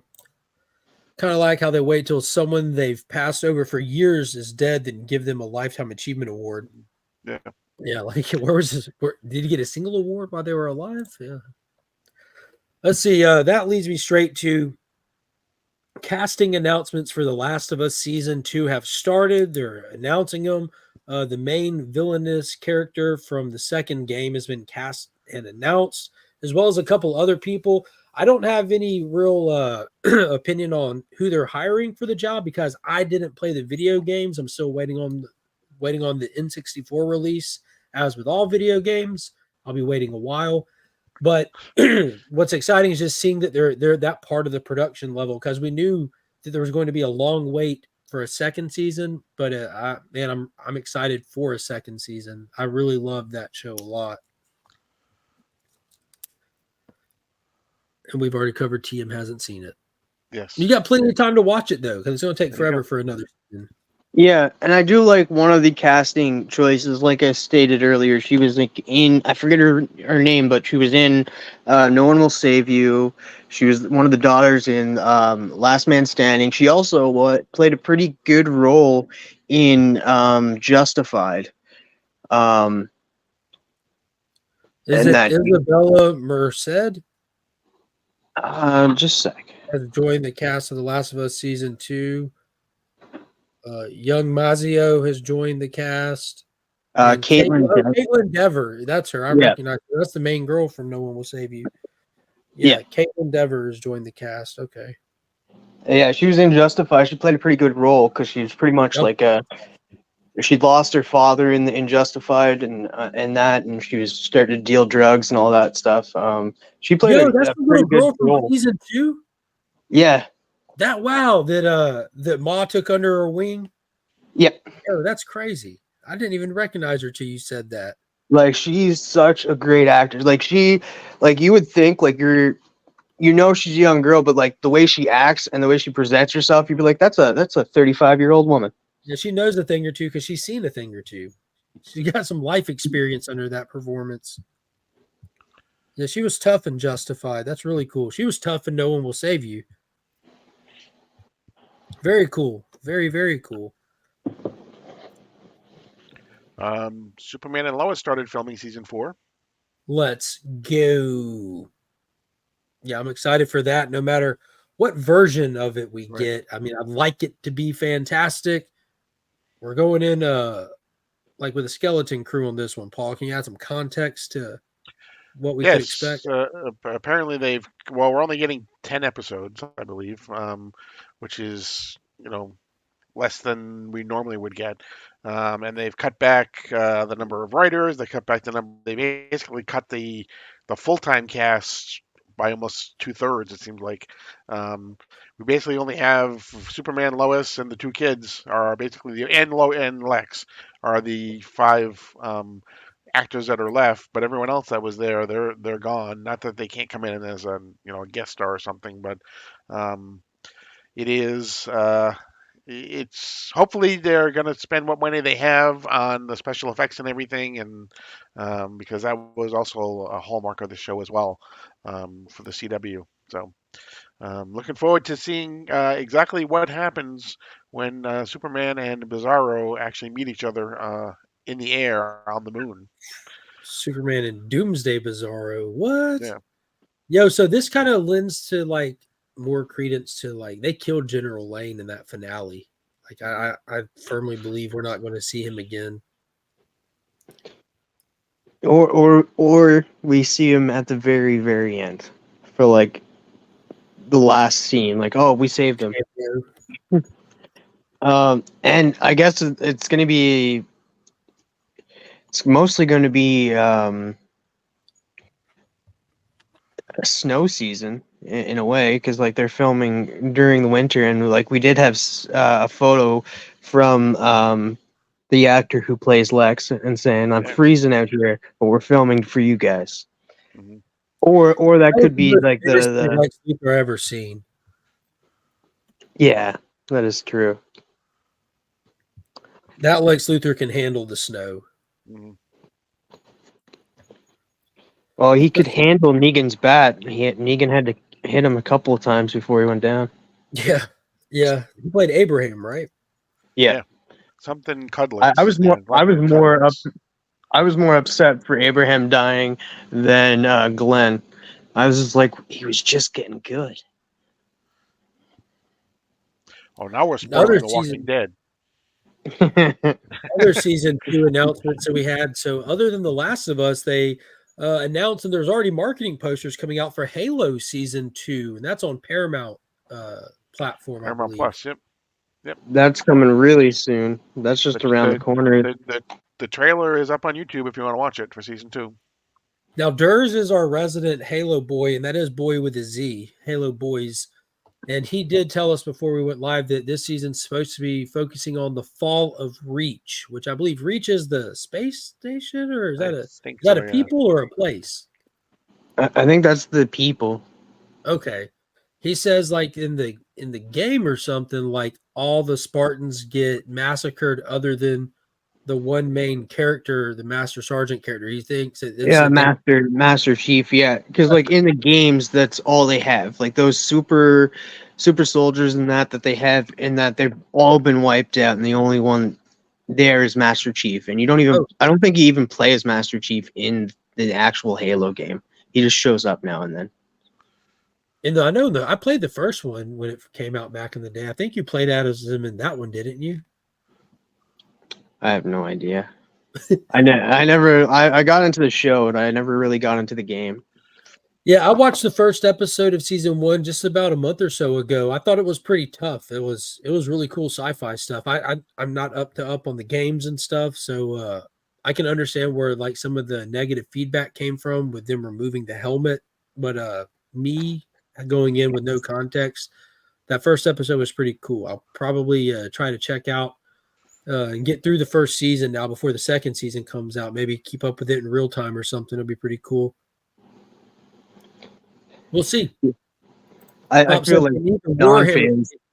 Yeah, this is coming. This is coming. Henry Cavill is. Yeah, Yep, that's going to be an Amazon show if I'm not mistaken. I believe so. Yeah. So there's Halo season 2 coming. Ahsoka. All right. So Disney made a ballsy move and announced some stuff, which is definitely I'd consider ballsy for Disney to announce anything because they've canceled more stuff than they've actually produced at this point. But they announced that in Ahsoka season 2, which I'm very excited about. I absolutely had a blast with the first season. And they also announced a Mandalorian film with an unofficial title of The Mandalorian and Grogu. Terrible name. Exactly. But it sounds like an 80s sitcom. The Mandalorian and Grogu. That's a way to get like the people that are a fan of Grogu into the movie. Be like, oh, no, see, Grogu's going to be in this. It's not just the Mandalorian. Yeah, I think that the whole Baby Yoda thing has ran out of its mileage. I love Baby Yoda. I don't even disrespect his name by calling him Grogu, but I love Baby Yoda, and I think that they've gotten all the merchandising mileage out of that they're going to get out of it. But I think they're making a right call. I don't know about sending this movie to the theaters, but we say it all the time that a lot of these shows would work better condensed, focused, and as a movie with a decent runtime. Give it 2.5 hours. Give us some good pace stuff, focused story, and all that. And that's apparently what they're doing with this. I think it's dumb, super dumb, to send it to the movies because a lot of people liked Mandalorian season 1, a lot of people like season 2, and nobody liked the Boba Fett show, and very, very few people like season 3, The Mandalorian, if they even watched it at all. So to do a finale to that timeline in a separate location to a separate audience, that's sounds like a fail waiting to happen. And I also thought this was already, well, it wasn't like officially announced, but I remember like months ago, people were like, oh, it's going to be a movie. It's going to be a Mandalorian movie. Well, they had announced that supposedly they were supposed to do a Mandalorian, Boba Fett, Ahsoka, all of them together in one big movie. And I Maybe knew that still are. I knew that Ahsoka was going to get a season 2. Like, there's no way that they'd leave it off like that and wait until a movie that could be like 2 years out. Yeah, so what's different about what they announced with this, why I think this is such a weird play, is this does not fit into that plan. So first off, the Disney show, movie, whatever timeline is a bastardized version of what it was meant to be originally. It all started with the firing of Gina Carano. Like, the timeline of this Disney Plus stuff was supposed to go to Gina Carano, through Gina Carano, to her own series, the Space Rangers things, and all this and that. And they changed everything along the way, giving us that crappy Boba Fett show. Jon Favreau's timeline of storytelling was completely destroyed and taken from him. And this is a Jon Favreau movie. This is not the Dave Filoni project that we're expecting to finalize the Ahsoka stuff. This is a separate thing. It's almost like this feels like that something was promised to Favreau contractually, and they're trying to fulfill an obligation more than this feels like a well thought out plan. This feels like something that they're having to do. So I don't know. Oh, we know that we been talking about since Ahsoka. We're expecting them to do a big film finale kind of thing. They test ran it with Ahsoka, putting some of those episodes in limited theater screenings, and that was a good show. Like, it might not be your jam, but they did their due diligence. There was an audience for it. There's a fan base for it, and they played to those folks, bringing in a lot of new people in the process, bringing me into the Rebels era where I wasn't before. You know, I was familiar with Ahsoka from Clone Wars, but not at this point of her life. I didn't know Ezra. I didn't know Sabine. Or none. I like those characters now. I care about those characters now. I want to see more of them now. And so I don't think they can do that with Mandalorian. I think you have Mando and you ruined Mando, and no one trusts you with Mando now. Send Baby Yoda back to Luke. let Kylo Ren seal his fate, and we'll forget they ever existed with the sequel trilogy. Yeah, and I mean, in the whole season 3 ended on a really weird place. It felt a lot more like it was like a series ending type of a thing, with them basically, sitting on the front porch, drinking their lemonade. It's like, you know, I don't really know where they go from there, but Yeah, that's up to them to decide. Yeah. They're in a tough place right now. They don't see. It just feels like they don't know what to do. They feel like they got to make something. They just need to put all your eggs into the Ahsoka basket.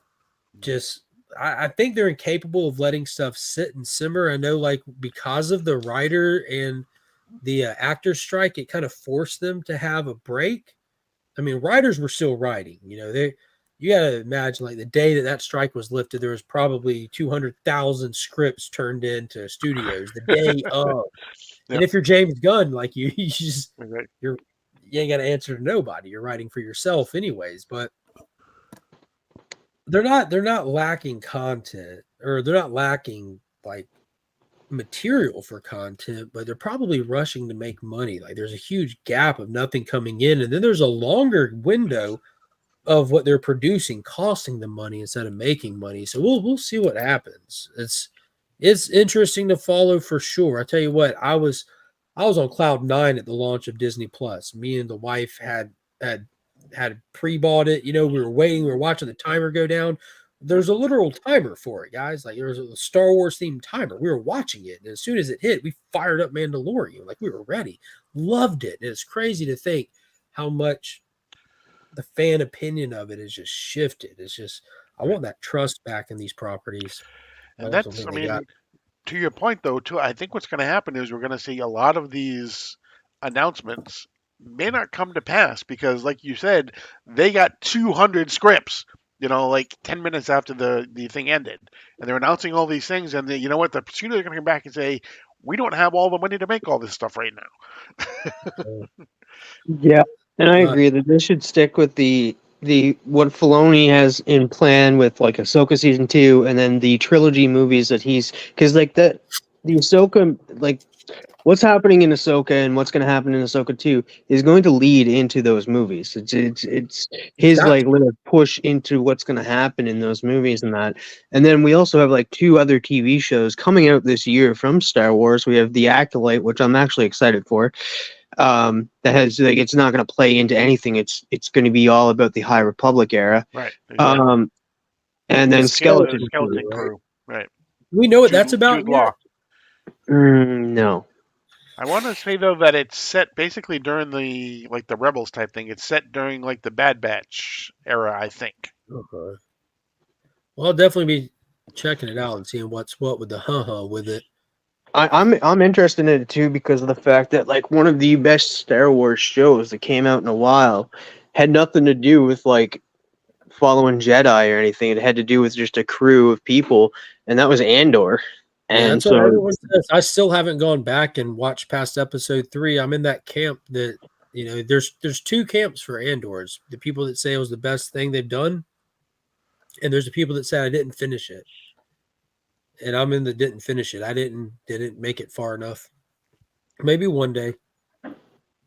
Yeah, it's probably amazing. I absolutely love the character of Andor. Like, completely sold me with Rogue One. Like, wow. But I just couldn't hang in there. Bad it really is. It's an eye opener to know. Like, this is like you really get to know who the Empire is, like how they treat people, and that in this show. And you don't get that in anything else. Like, everybody's like all scared of the Empire. This is why you're scared of the Empire. Yeah.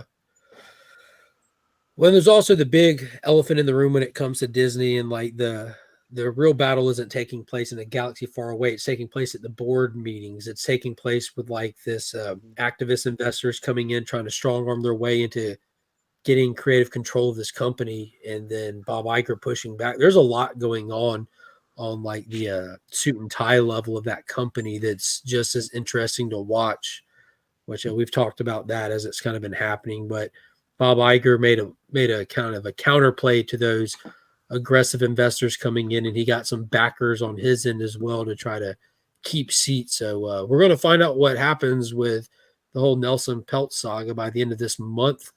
I'm hoping we'll see what happens with that.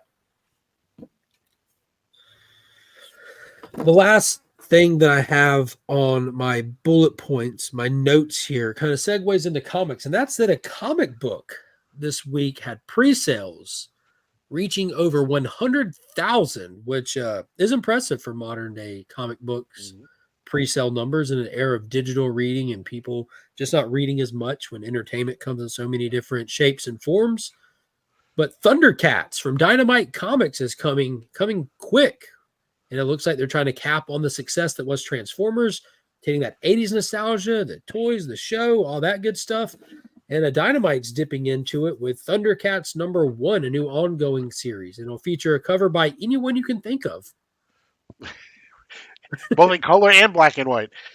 Yeah, exactly. Thundercats, ho, exactly. Lino is back. I did notice that Rob Liefeld will have a direct market cover, which I'll probably I'm not adding it to my pool list or anything. I'm not all Thundercats ho like I am with Transformers, but I definitely wouldn't mind grabbing issue 1 and checking it out, seeing if it doesn't blow me away. The writer of it is Declan Shavley, who's best known for his work in independent comics and stuff like that. They didn't break open the vault and roll out the red carpet for this like Image did with the Energon universe, getting Danny Warren Johnson, Joshua Williamson, like bringing in heavy hitters to roll out the Energon universe. They were like, this isn't going to fail. They made sure of it. So we'll see if this is just riding the coattails of the other successes that came around the same time or if it'll have legs of its own. But issue 1 definitely is a success from the pre-sale side. Let's just see if the shops actually sell the books or if they get stuck with them. It's just a good time to go back and buy the Thundercats #1 from I think it was Star Comics, which was Star Comics, like Marvel Star. Yeah. Yeah, I know that because of a very fantastic show that will be on this Wednesday night at 9:30 called Guess That Key. It takes place on Sector 2815's channel every other Wednesday night, where you can guess key comics and win amazing prizes. But yeah, that's what I really learned about Star Comics. Exactly. And we will have the 2 people who follow us on Sunday nights, on Sunday Night Live. We have Trev the Shipping Guru and Evil's Comics are on Wednesday night with us. Fantastic. Looking forward to that. So we've hit the hour and a half mark here. Let's hit some comics for this week. It was an interesting week for comics. It wasn't a big week for comics, but it was an interesting week. But before we do that, do you guys have any other announcements you want to bring up or any other news you want to touch on before we shift gears here? Nothing I can think of. Yeah. No, I don't. I think we covered it all. Oh, well, tell us, Paul, pull the first book. What you got? Green Lantern. Jeremy Adams, again, is doing a masterful job. We basically find out we go and we see the United Planets. We see the moment that Sector 2814, which is the Earth sector, we see the moment that they're actually quarantined. And it basically is because the United Federation of Planets is basically, you know what, too much crap happens in that sector. So we're just going to basically quarantine it, and no Green Lanterns can go back there anymore. They got enough superpowered people. They can take care of their own stuff. Yeah, they said there's not enough of us left. We don't have enough power left to do all of this, and we have to cut our losses. That's #1 loss right there. Mm-hmm. And then we see exactly how we saw earlier in one of the earlier issues. We didn't see until the very end, but we saw Hal talking to Kilowog, and then at the end we see it's actually just one of his constructs from his ring. We see exactly what happened to Kilowog in this issue as well. They basically, the United Federation of Planets, the president goes to Sinestro's homeworld to try and get them into the United Federation of Planets. There is an attack that happens from 3 Yellow Lanterns, and Exactly. Pause for Green Lantern. Yeah. There's an attack by 3 Yellow Lanterns that basically Hal was on his way back to the ship. He had been banished there by the president, and Kilowog ends up fighting them. There's a massive, basically. Uh, what's the word I'm looking for? Overcharge or something, or blows a fuse. The yellow power battery basically overcharges and kills Kilowog and the 3 people that were attacking, and so that's how Kilowog died. So we know that now. He went down like a champ, though. He did, though. He fought 3 of them right until the very end. Arrows covered, just Yeah. stuck with arrows, and just kept on going. Yeah. Wasn't stopping. It was really tough. Yep. Then we find out that apparently another central power battery has also been destroyed. So there's lots of things going on across the universe, the old Guardians of the Universe's universe that I'm sure Jeremy still has to show to us.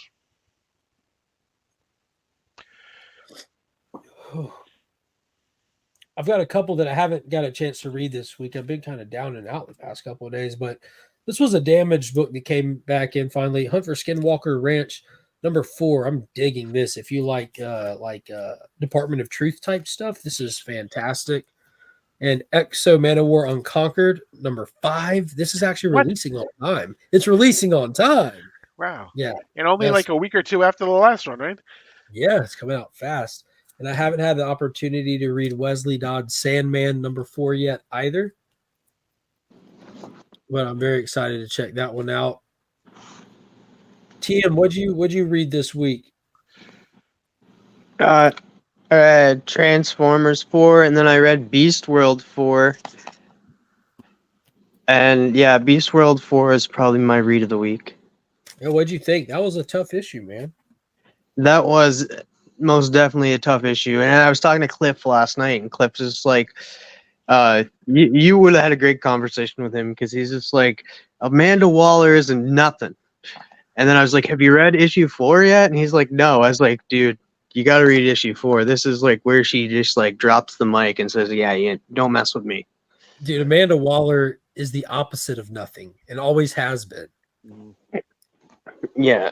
So we do get, like, I am not going to lie. I was upset after the first issue when Gar kind of became Garo and like became a mindless sentient.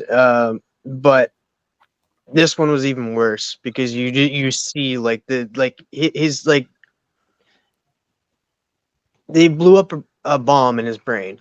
Like they put it in there because of Chester. Chester has he has the power of like black holes and stuff. The only reason I know this, I don't know that character that well, but I just know him through the Flash TV show, and he has the power of like doing black holes. So he ended up, Amanda Waller used him to get a bomb put inside of Garo's head to blow up his brain. Yeah, I really enjoyed this issue in a sense that it also like posed a very serious question to us. Like, this issue was used to highlight the level of loss that's happening during this event to just like regular civilians. We had Giganta get infected in the middle of Ivy Town, massive casualty, so much so that John Kent froze up just looking at all of it. And then you get Sergeant Steele making the demand that something be done about Gar. Gar, this Titan, this superhero, is the root cause of all this, and he's just sitting there. Why aren't the heroes doing something about Gar if he's the problem? And you get that one line of dialogue from Nightwing that says, we're going to protect the world from Gar, and we're going to protect Gar from the world. But like they're not protecting the world from Gar. You know what I mean? Like, Gar's up there, like no one's hurting Gar, but the world is suffering. Thousands are dying. And Spock comes to mind, like the needs of the many outweigh the needs of the few. And Paul pointed out to me that these are the questions we're not supposed to ask when we're reading these books. But they brought it up in the book. And now you have a character as vile as Sergeant Steele that we're seeing in the Wonder Woman Tom King run say something, knowing that this guy is just a terrible person, and he drops this line of dialogue, and you're like, yeah, he's kind of right. And then I loved that about this issue, that when I got to the last page, I'm sitting there like, man, I need to find a way to rationalize this in my brain. The good guys are the good guys, the bad guys are the bad guys, but this dilemma sits there. And now that you mention it, like, I guarantee you that he's working for Waller too. It's not stated yet. Oh yeah, of course. And what's happening in Themyscira and all of that shit with them now on war with Themyscira and stuff, and that probably done by Amanda Waller, just not said to us. Like, she's probably behind everything that's happening in the Dawn of DC right now. There's a huge event coming along somewhere along the way, the Waller War or something like that, or it'll be something. It'll be Amanda Waller against the DC universe. Yeah. So to that, this really, to me, connected something bigger than that. Sergeant Steele ultimately worked for the Sovereign. You go up the chain of people, to all the way to the White House. But then in the Wonder Woman series, we were being introduced to like the Illuminati of the DC Comics universe, basically called the Sovereign, the people that really run things. They're the ones playing all the strings in the whole Wonder Woman stuff. We know Waller was blacklisted by the government, so much so that she had to bug off of Earth altogether. She came back and she's clear. She's coming back and making demands and pulling her normal Waller strings. I'm thinking, what if Waller found out about the Sovereign and she's in league with the Sovereign now? A whole nother level of organized something that's above government. You know what I mean? Because that means she's always one step ahead. So if the Sovereign exists, it isn't going to be long till she finds out about it and tries to find a way to use it to her benefits. So that's what I'm thinking. Now, do you think Gar's gone for good? Absolutely not. He's the most popular character to kill in the last year. Pop's Sergeant Steele in the current Wonder Woman is not necessarily a good guy, not necessarily a bad guy. He's like one of those I'm following orders kind of guy. He's got a metal hand, just a metal hand. Not like Commander Steel or Citizen Steel, who's got like the metal suit to help with their condition, but just a metal hand, gadgety. So I'm not sure if it's the same character or not. But if you want to go in on all the details, we do a complete breakdown and even more details of Titans Beast World that'll be out at 10 a.m. tomorrow for the DC Deep Dive on Sector 2815's channel. But it was a fantastic issue. Not much left of the Beast World stuff. It's get in, get out. It's going quick. That's him. One that I do want to bring up, as you know, I slant heavily DC on this channel. I absolutely love the Marvel characters, but it's not often Marvel is putting out books. It keeps me on. I keep trying, though. Spider-Man's one that I've just almost nearly given up on. But now we have a brand new Spider-Man title out this week. Ultimate Spider-Man is back, and an all-new Ultimate Spider-Man. We are not picking up where the last one left off because he is dead. We know that the maker's been busy making things and messing things up, but in the process of it has given us a whole new Spider-Man series, and that's out this week. It's easily the hottest book of the week. I mean, like A covers, B covers, standard covers are selling for like $20 a pop all over eBay. I had to go with this awesome Nick Klein variant, the guy who's doing Hulk right now. Beautiful. I also picked up the ratio variant to match the Moon Knight. Wait, where's that? It's right here. The Moon Knight ratio variant. These are going in the Legion loot pack. That'll be for February. Yeah. So I'm building up the Legion loot pack for February already. You know, we have the Hulk 181 going on right now. But Ultimate Spider-Man 1, I liked it a lot. It was cool getting to hang out with these characters, seeing them in a unique way that's not the main universe version. Uncle Ben is alive. He's working at the Bugle with J. Jonah Jameson. They're buddies. I thought it was hilarious that in issue 1, J. Jonah quits the Bugle because they are wanting to control the media because our advertisers, paid advertisers, don't like you talking about this or that, so we can't talk about this or that. J. Jonah quits. Uncle Ben quits and they go to start their own. I'm like, yo, how culturally relevant? We've seen another rich person recently give people the middle finger and said, you're not going to control what I say because you pay for advertisings. So I'm like, hey, but it was fun. Thank you, Mr. Musk. Yeah, yeah. So I thought that was pretty interesting. Kingpin is there. It pops up that he's kind of working at the not necessarily working like in the trenches at the Bugle, but he was there helping to direct this kind of stuff happening.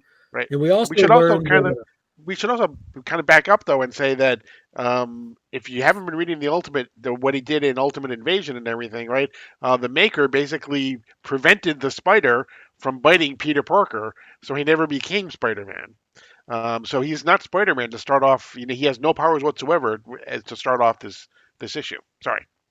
yeah, that's perfect context. I was about to start diving into all of that. So we get into this, and I didn't read the Secret Invasion thing, but it gives us a little breakdown in the beginning that the Maker and the Maker Council decided that they're playing games on a universal level, pretty much using worlds as experiments and stuff like that. And in this world, he stopped heroes from happening. And in the process, there's this whole massive attack that happened on New York, killing thousands and everything, and they blamed it on Tony Stark. The world thinks that Tony Stark was responsible for it. Aunt May died during this whole thing happening and everything. And at the end of this issue, we find that we're introduced to a full-grown Peter. Like, he's not a teenager, he's not a young man. He's a middle-aged guy with a wife with Mary Jane. He's got Richard and May as kids, but something's missing in life. And it turns out that something was left to him by Tony Stark. When it opens, it has this orb in it and a message from Tony Stark that explains to him what happened with the Maker playing these games, and that you were supposed to be this hero that inspired people, that fulfilled all these things. And if you want to choose to go down that path and correct the record where the Maker has tainted it, just open this orb. If not, no worries. But the issue ends with him opening the orb, and inside is the vial with the spider in it that he takes out, puts on his hand. And that's how we end with him choosing to become Spider-Man. I'm like, yo, that was really cool. That was really cool. Yeah. It was a great comic. It really was. Not even gonna lie. I'm excited. I like the added to my pool. I really like the interior art. Yeah, it was good. I'm halfway through it. I haven't gotten all the way through it yet. I like the way they drew his beard. I noticed that, how it's like it's not like a thick full beard, it's like kind of scraggly down. Mm-hmm. And it seems to me, I mean, the other thing too is, I don't know if people are. I was never really a big Jonathan Hickman fan because I always thought that I had to bring like my notebook to take notes of everything that's happening because it's gonna pay off in like 5 years, and maybe this will too. But this seemed like a much more accessible Jonathan Hickman book than a lot of the other ones to me, anyway. Like all the X-Men stuff that he's been doing, I never was able to follow that because there's just too much stuff going on all over the place, and it's I'm sure he's got this grand plan to bring it all together eventually, but they decided not. They're just going to kill it. They're done. Yeah, they're killing X-Men. They're done. Not the characters. They're the whole Krakoa era, the whole bringing it back from the dead. They're like, they're calling it quits. They threw in the towel, waved the white flag. They've gone too far, and they know it. But I'm excited to have a Spider-Man book on the pull list, especially now that Ghost Rider has wrapped up. Won't have another Ghost Rider book.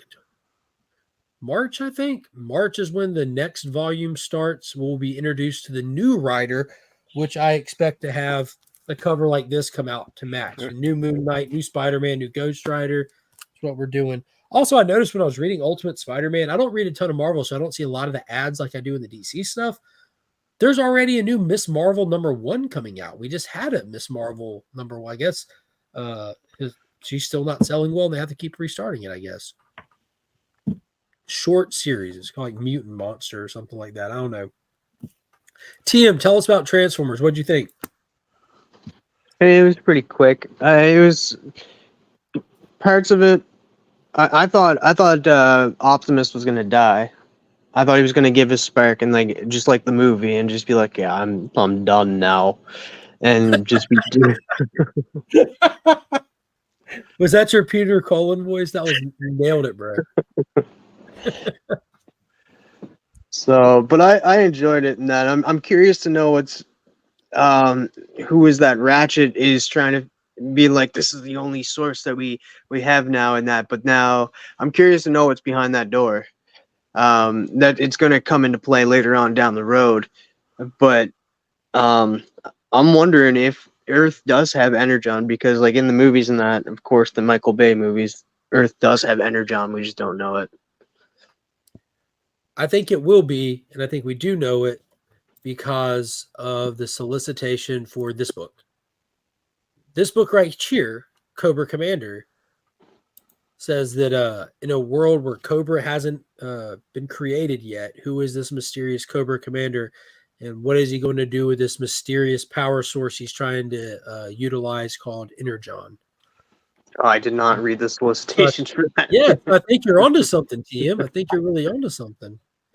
And Aggressive's got some Energon in his garage. There you go. Paul, did you read Transformers, or is that a mail-in one for you? That's a mail one for me. I won't get that one. I thought it was good. I thought it was it was an action issue, a lot of fighting outside of a hospital, trying to get Spike some help. It was really cool in that aspect. Daniel Warren Johnson's art is just flawlessly executed in this kind of book. I love the way that they do instead of showing like the transforming sequences, like with the fading notches along the way, you just have it's like a photograph, like a Optimus, like in Transform with all the engine workings and mechanical stuff halfway in and out kind of thing. I think a lot can be said about this book in the sense that Trav just said, I thought Optimus was going to die because, like, the fact that he can write a story where you're convinced that the main character is not safe means he's doing his job very well. Another big thing that came out of this issue is they were like, we're out of Energon. We need all the help we can get. Optimus, you might want to look into this. And they open the back of his truck. He's like, no, I don't want to do it. And then you turn a few pages and he has Megatron's gun for an arm. So Megatron, who's been missing this whole time, we actually see on the last page, busted, broken, and just frozen, like he just made a bad landing or got beat up and left for dead somewhere. So Megatron is confirmed now here, but super dead. Super dead. What is going on every day? A story. But yeah, it was fantastic. I'm really digging it. We have 2 more issues with Daniel Warren Johnson. Daniel Warren Johnson doing the interiors. We also, this week, another big thing, we had the first look at the next artist coming on. Daniel Warren Johnson will continue writing the story, but we'll get a new interior artist. And we got our first glimpse of what that artist's work looks like. And I got to say, it looks good. It definitely looks like it fits. It's not Daniel Warren Johnson, but it definitely looked good. And I got one more book on my list. I don't know how many of you guys got left. Hey, Action Comics. TM, I know you dropped it. I'm gonna read that. I was about to say, you might want to reconsider.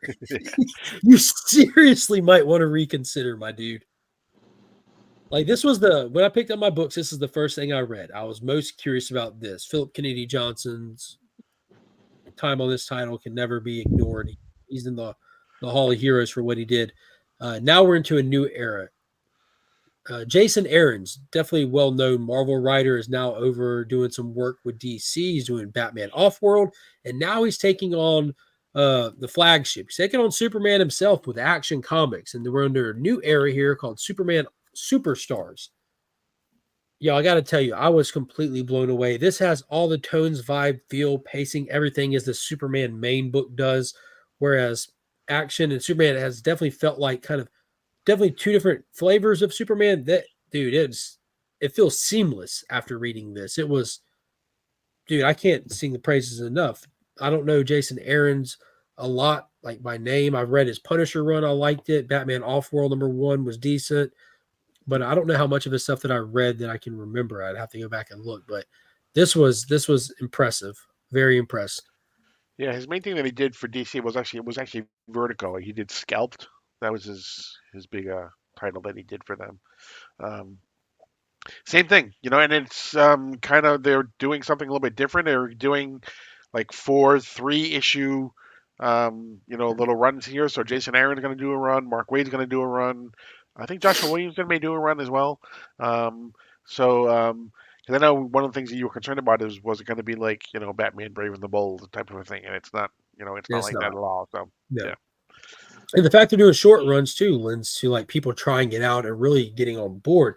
John Timms is doing the art, and when I tell you, like, this is the perfect Superman artist. Like Jamal Campbell's crushing it when they got him doing the main Superman, and this is like a perfect companion to it. The way he draws Superman is just so on point, so on point. The story in this was excellent as well. Let me show you this like first little page spread we get of Superman. It was amazing. I noticed the paper quality in this was actually fantastic as well. All the pages were what's it called when they're slick? Yeah, glossy. Glossy. That's the word I was looking for. Right. Like, look at that. Just He gorgeous. did. John Timms did the. He did the art when they first made Superman, Son of Kal-El. He did the first few issues of that too, as well. Yeah. And yeah, DC has moved to that heavier paper now because they're matching. It's a little bit less than what they were doing on the covers. They've lessened the cover paper thickness because now it matches the interior paper as well. But they've kind of upped the quality of the interior paper as well. So they kind of try to do like a happy medium type of a thing. It's definitely not as thin as the Marvel paper is. No, definitely not. So to the story, it's a Bizarro story we're getting, and it's really cool. It starts off with Bizarro kind of breaking his way through multiverse into places he shouldn't be. We find him on like this mystical, magical world, literally, because it's theorized in legends and songs that it could be the birth of all magic in DC, even farther back than Atlantis itself, because we know that Atlantis is the birth of magic in DC, but this is the mystical theorized origin of magic. And Bizarro shows up beating on their door through all their spells, through all their defenses. How did he get there? No one knows. And they try, the council of these mages, these sorcerer supremes, attack him to try to save their land. And all he does is grin and smile. It turns out where magic is Superman's weakness, Bizarro, without even thinking about it, just has the ability to manipulate and use it flawlessly. So we have this beefed up, magicked out Bizarro coming to Earth and attacking it. And Superman trying to fight him off, finding out that he's broken inside. He has no homeworld left. He has no reason for existing. And though he talks and acts stupid, he's all in there. Shout out to All-Star Superman. If you really want to know how sad that is, go check that out. My God. But so we have a Bizarro that just gives no F's anymore because he has nothing to live for, and he's powered out in a battle with Superman. It ends with Superman banishing him, but not before he can enact his ultimate plan, which was never to just cause chaos, but was to spread his essence, like he's trying to repopulate a world. We have an infected Lois, infected other characters, and it looks like we're now looking at a ton of Bizarros, a Bizarro outbreak in Metropolis.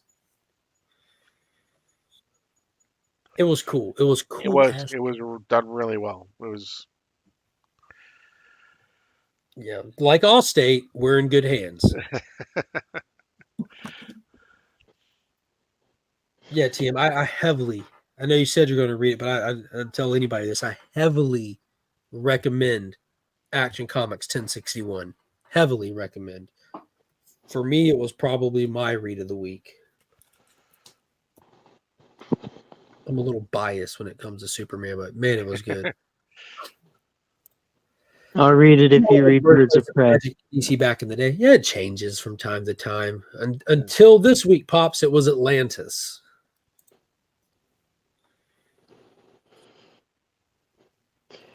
Yeah, I'll read it if you read Birds of Prey.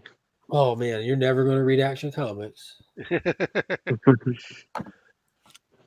Brother, John's Comics with Kids was putting Birds of Prey on his short list of hitters for 2023. So it's getting some good feedback. He's saying he's liking it more than Wonder Woman. Oh, Wonder Woman! Wow, don't tell me that before I read it. That's a tough one to try to beat right there. He also did not like Ultimate Spider-Man. What is it? Said he did not like Ultimate Spider-Man. That was in his post today. I think it was. Oh wow. To be fair, John's Comics with Kids has a whole different flavor of comics. Yep. It pretty much has to have a strong female lead for him to really enjoy it. Right. And me, I don't care who's leading it. But it just seems to be his taste. Yep. He's a good guy. Good, really good guy. He's all right. Yeah, don't. In case he's listening, I don't want to call him a good guy, but I like him. I like him though. I may want That's to. I going to may be want to have him back on Guess That Key. yeah. John's fantastic. Yeah. But yeah, that's all I got for tonight. Unless you guys got anything else you want to throw on top of there. If not, let everyone know what you got going on this week. Go ahead, Travis. Just this week, I'll be Between the Lines is over on Geek Out with Roscoe's channel. It is we're gonna have Chalk Girl is her name. We're gonna have her on. I'm not sure if she's gonna be doing art with chalk or not, but that seems to be her shtick. And the theme tomorrow night is your favorite superhero in a musical, or mashed up with a musical. So that should be interesting. I'm excited to see what everybody draws. And then Tuesday, I'll be over on Cliff. That's Clip on Comicx channel for the Crisis trivia. Do us proud. I'm going up against Brother John, so it might be hard. Just so you know, not every answer is going to be Animal Man. Well, or Star Girl. Well, I gotta hit up Cliff and maybe cancel that.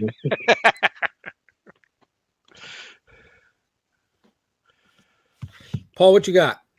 Well, we already mentioned it, but tomorrow morning, 10 a.m., we'll take a look at Titans Beast World number 4 over on my channel, the DC Comics Deep Dive, and then Wednesday night, 9:30 in real time, so that's Eastern.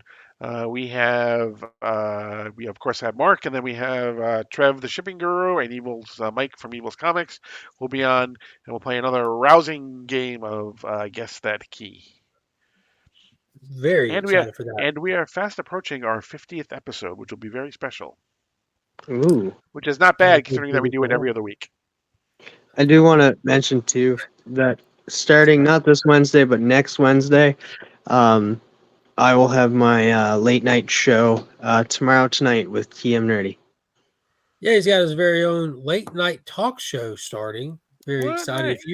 Yep, he's got a band. He's got an opening monologue, special guests, all that. Make sure you're there, people. Oh, this shit. Now I got a lot of work to do. Don't argue, TM. All that's happening. Make sure you guys are there. You won't want to miss it.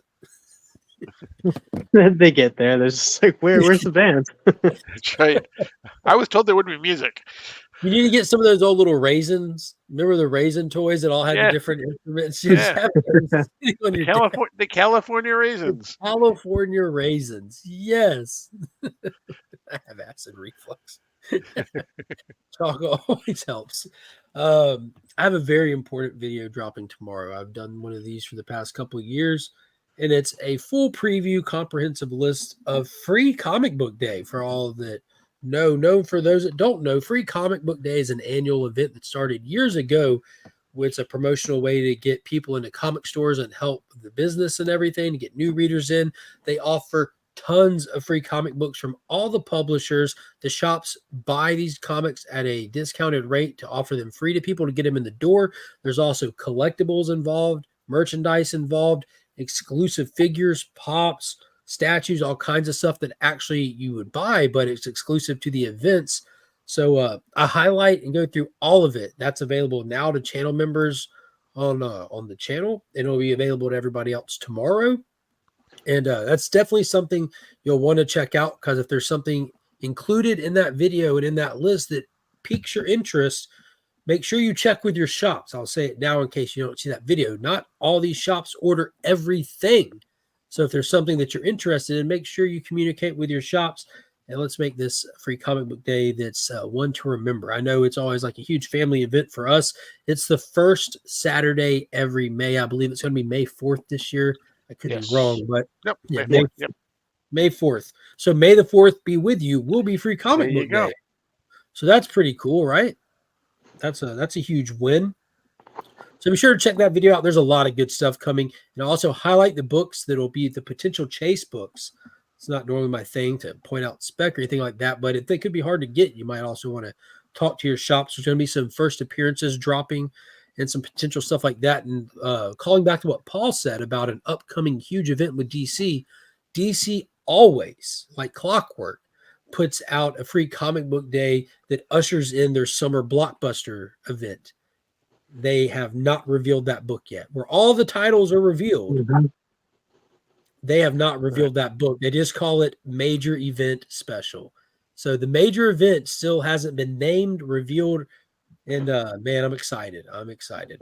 It might. Well, the way it's looking, because like Beast World 6, like we have. Yeah, the way it's looking, because we have 6 issues. We're on 4. The next issue we get is what, February. Then the next one we get is No. March. They're releasing bi-weekly, so it'll be over by the first week of February. Yeah, Beast World coming shoot. in fast, like Lazarus Planet did. Like what was the other one?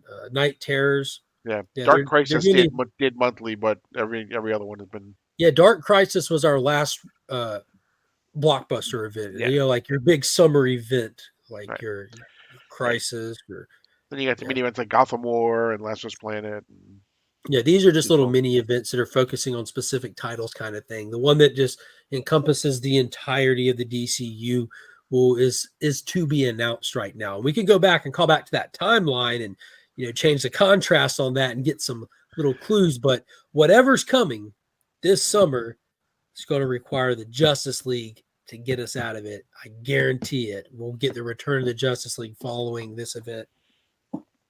Yeah, hopefully. Hopefully.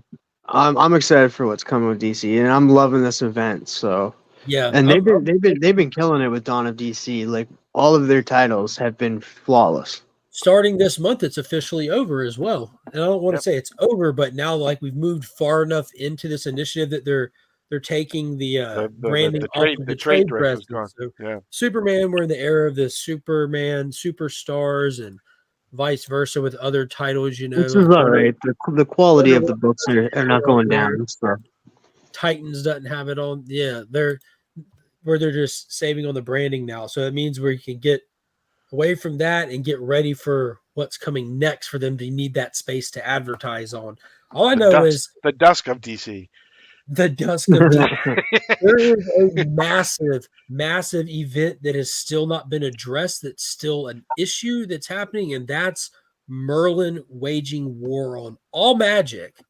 I don't know if y'all remember, but the Justice League Dark attempted to stop him in Ron V's last run on Justice League Dark, and they couldn't. They failed. Right. That's why when you see them in Dark Crisis, they're all sad licking their wounds. That's why every time you see the JLD, they're sad, is because they got their butts whooped by Merlin, and he's like murking people like all on his own little holy mission against magic. So we have a huge Amanda Waller war building.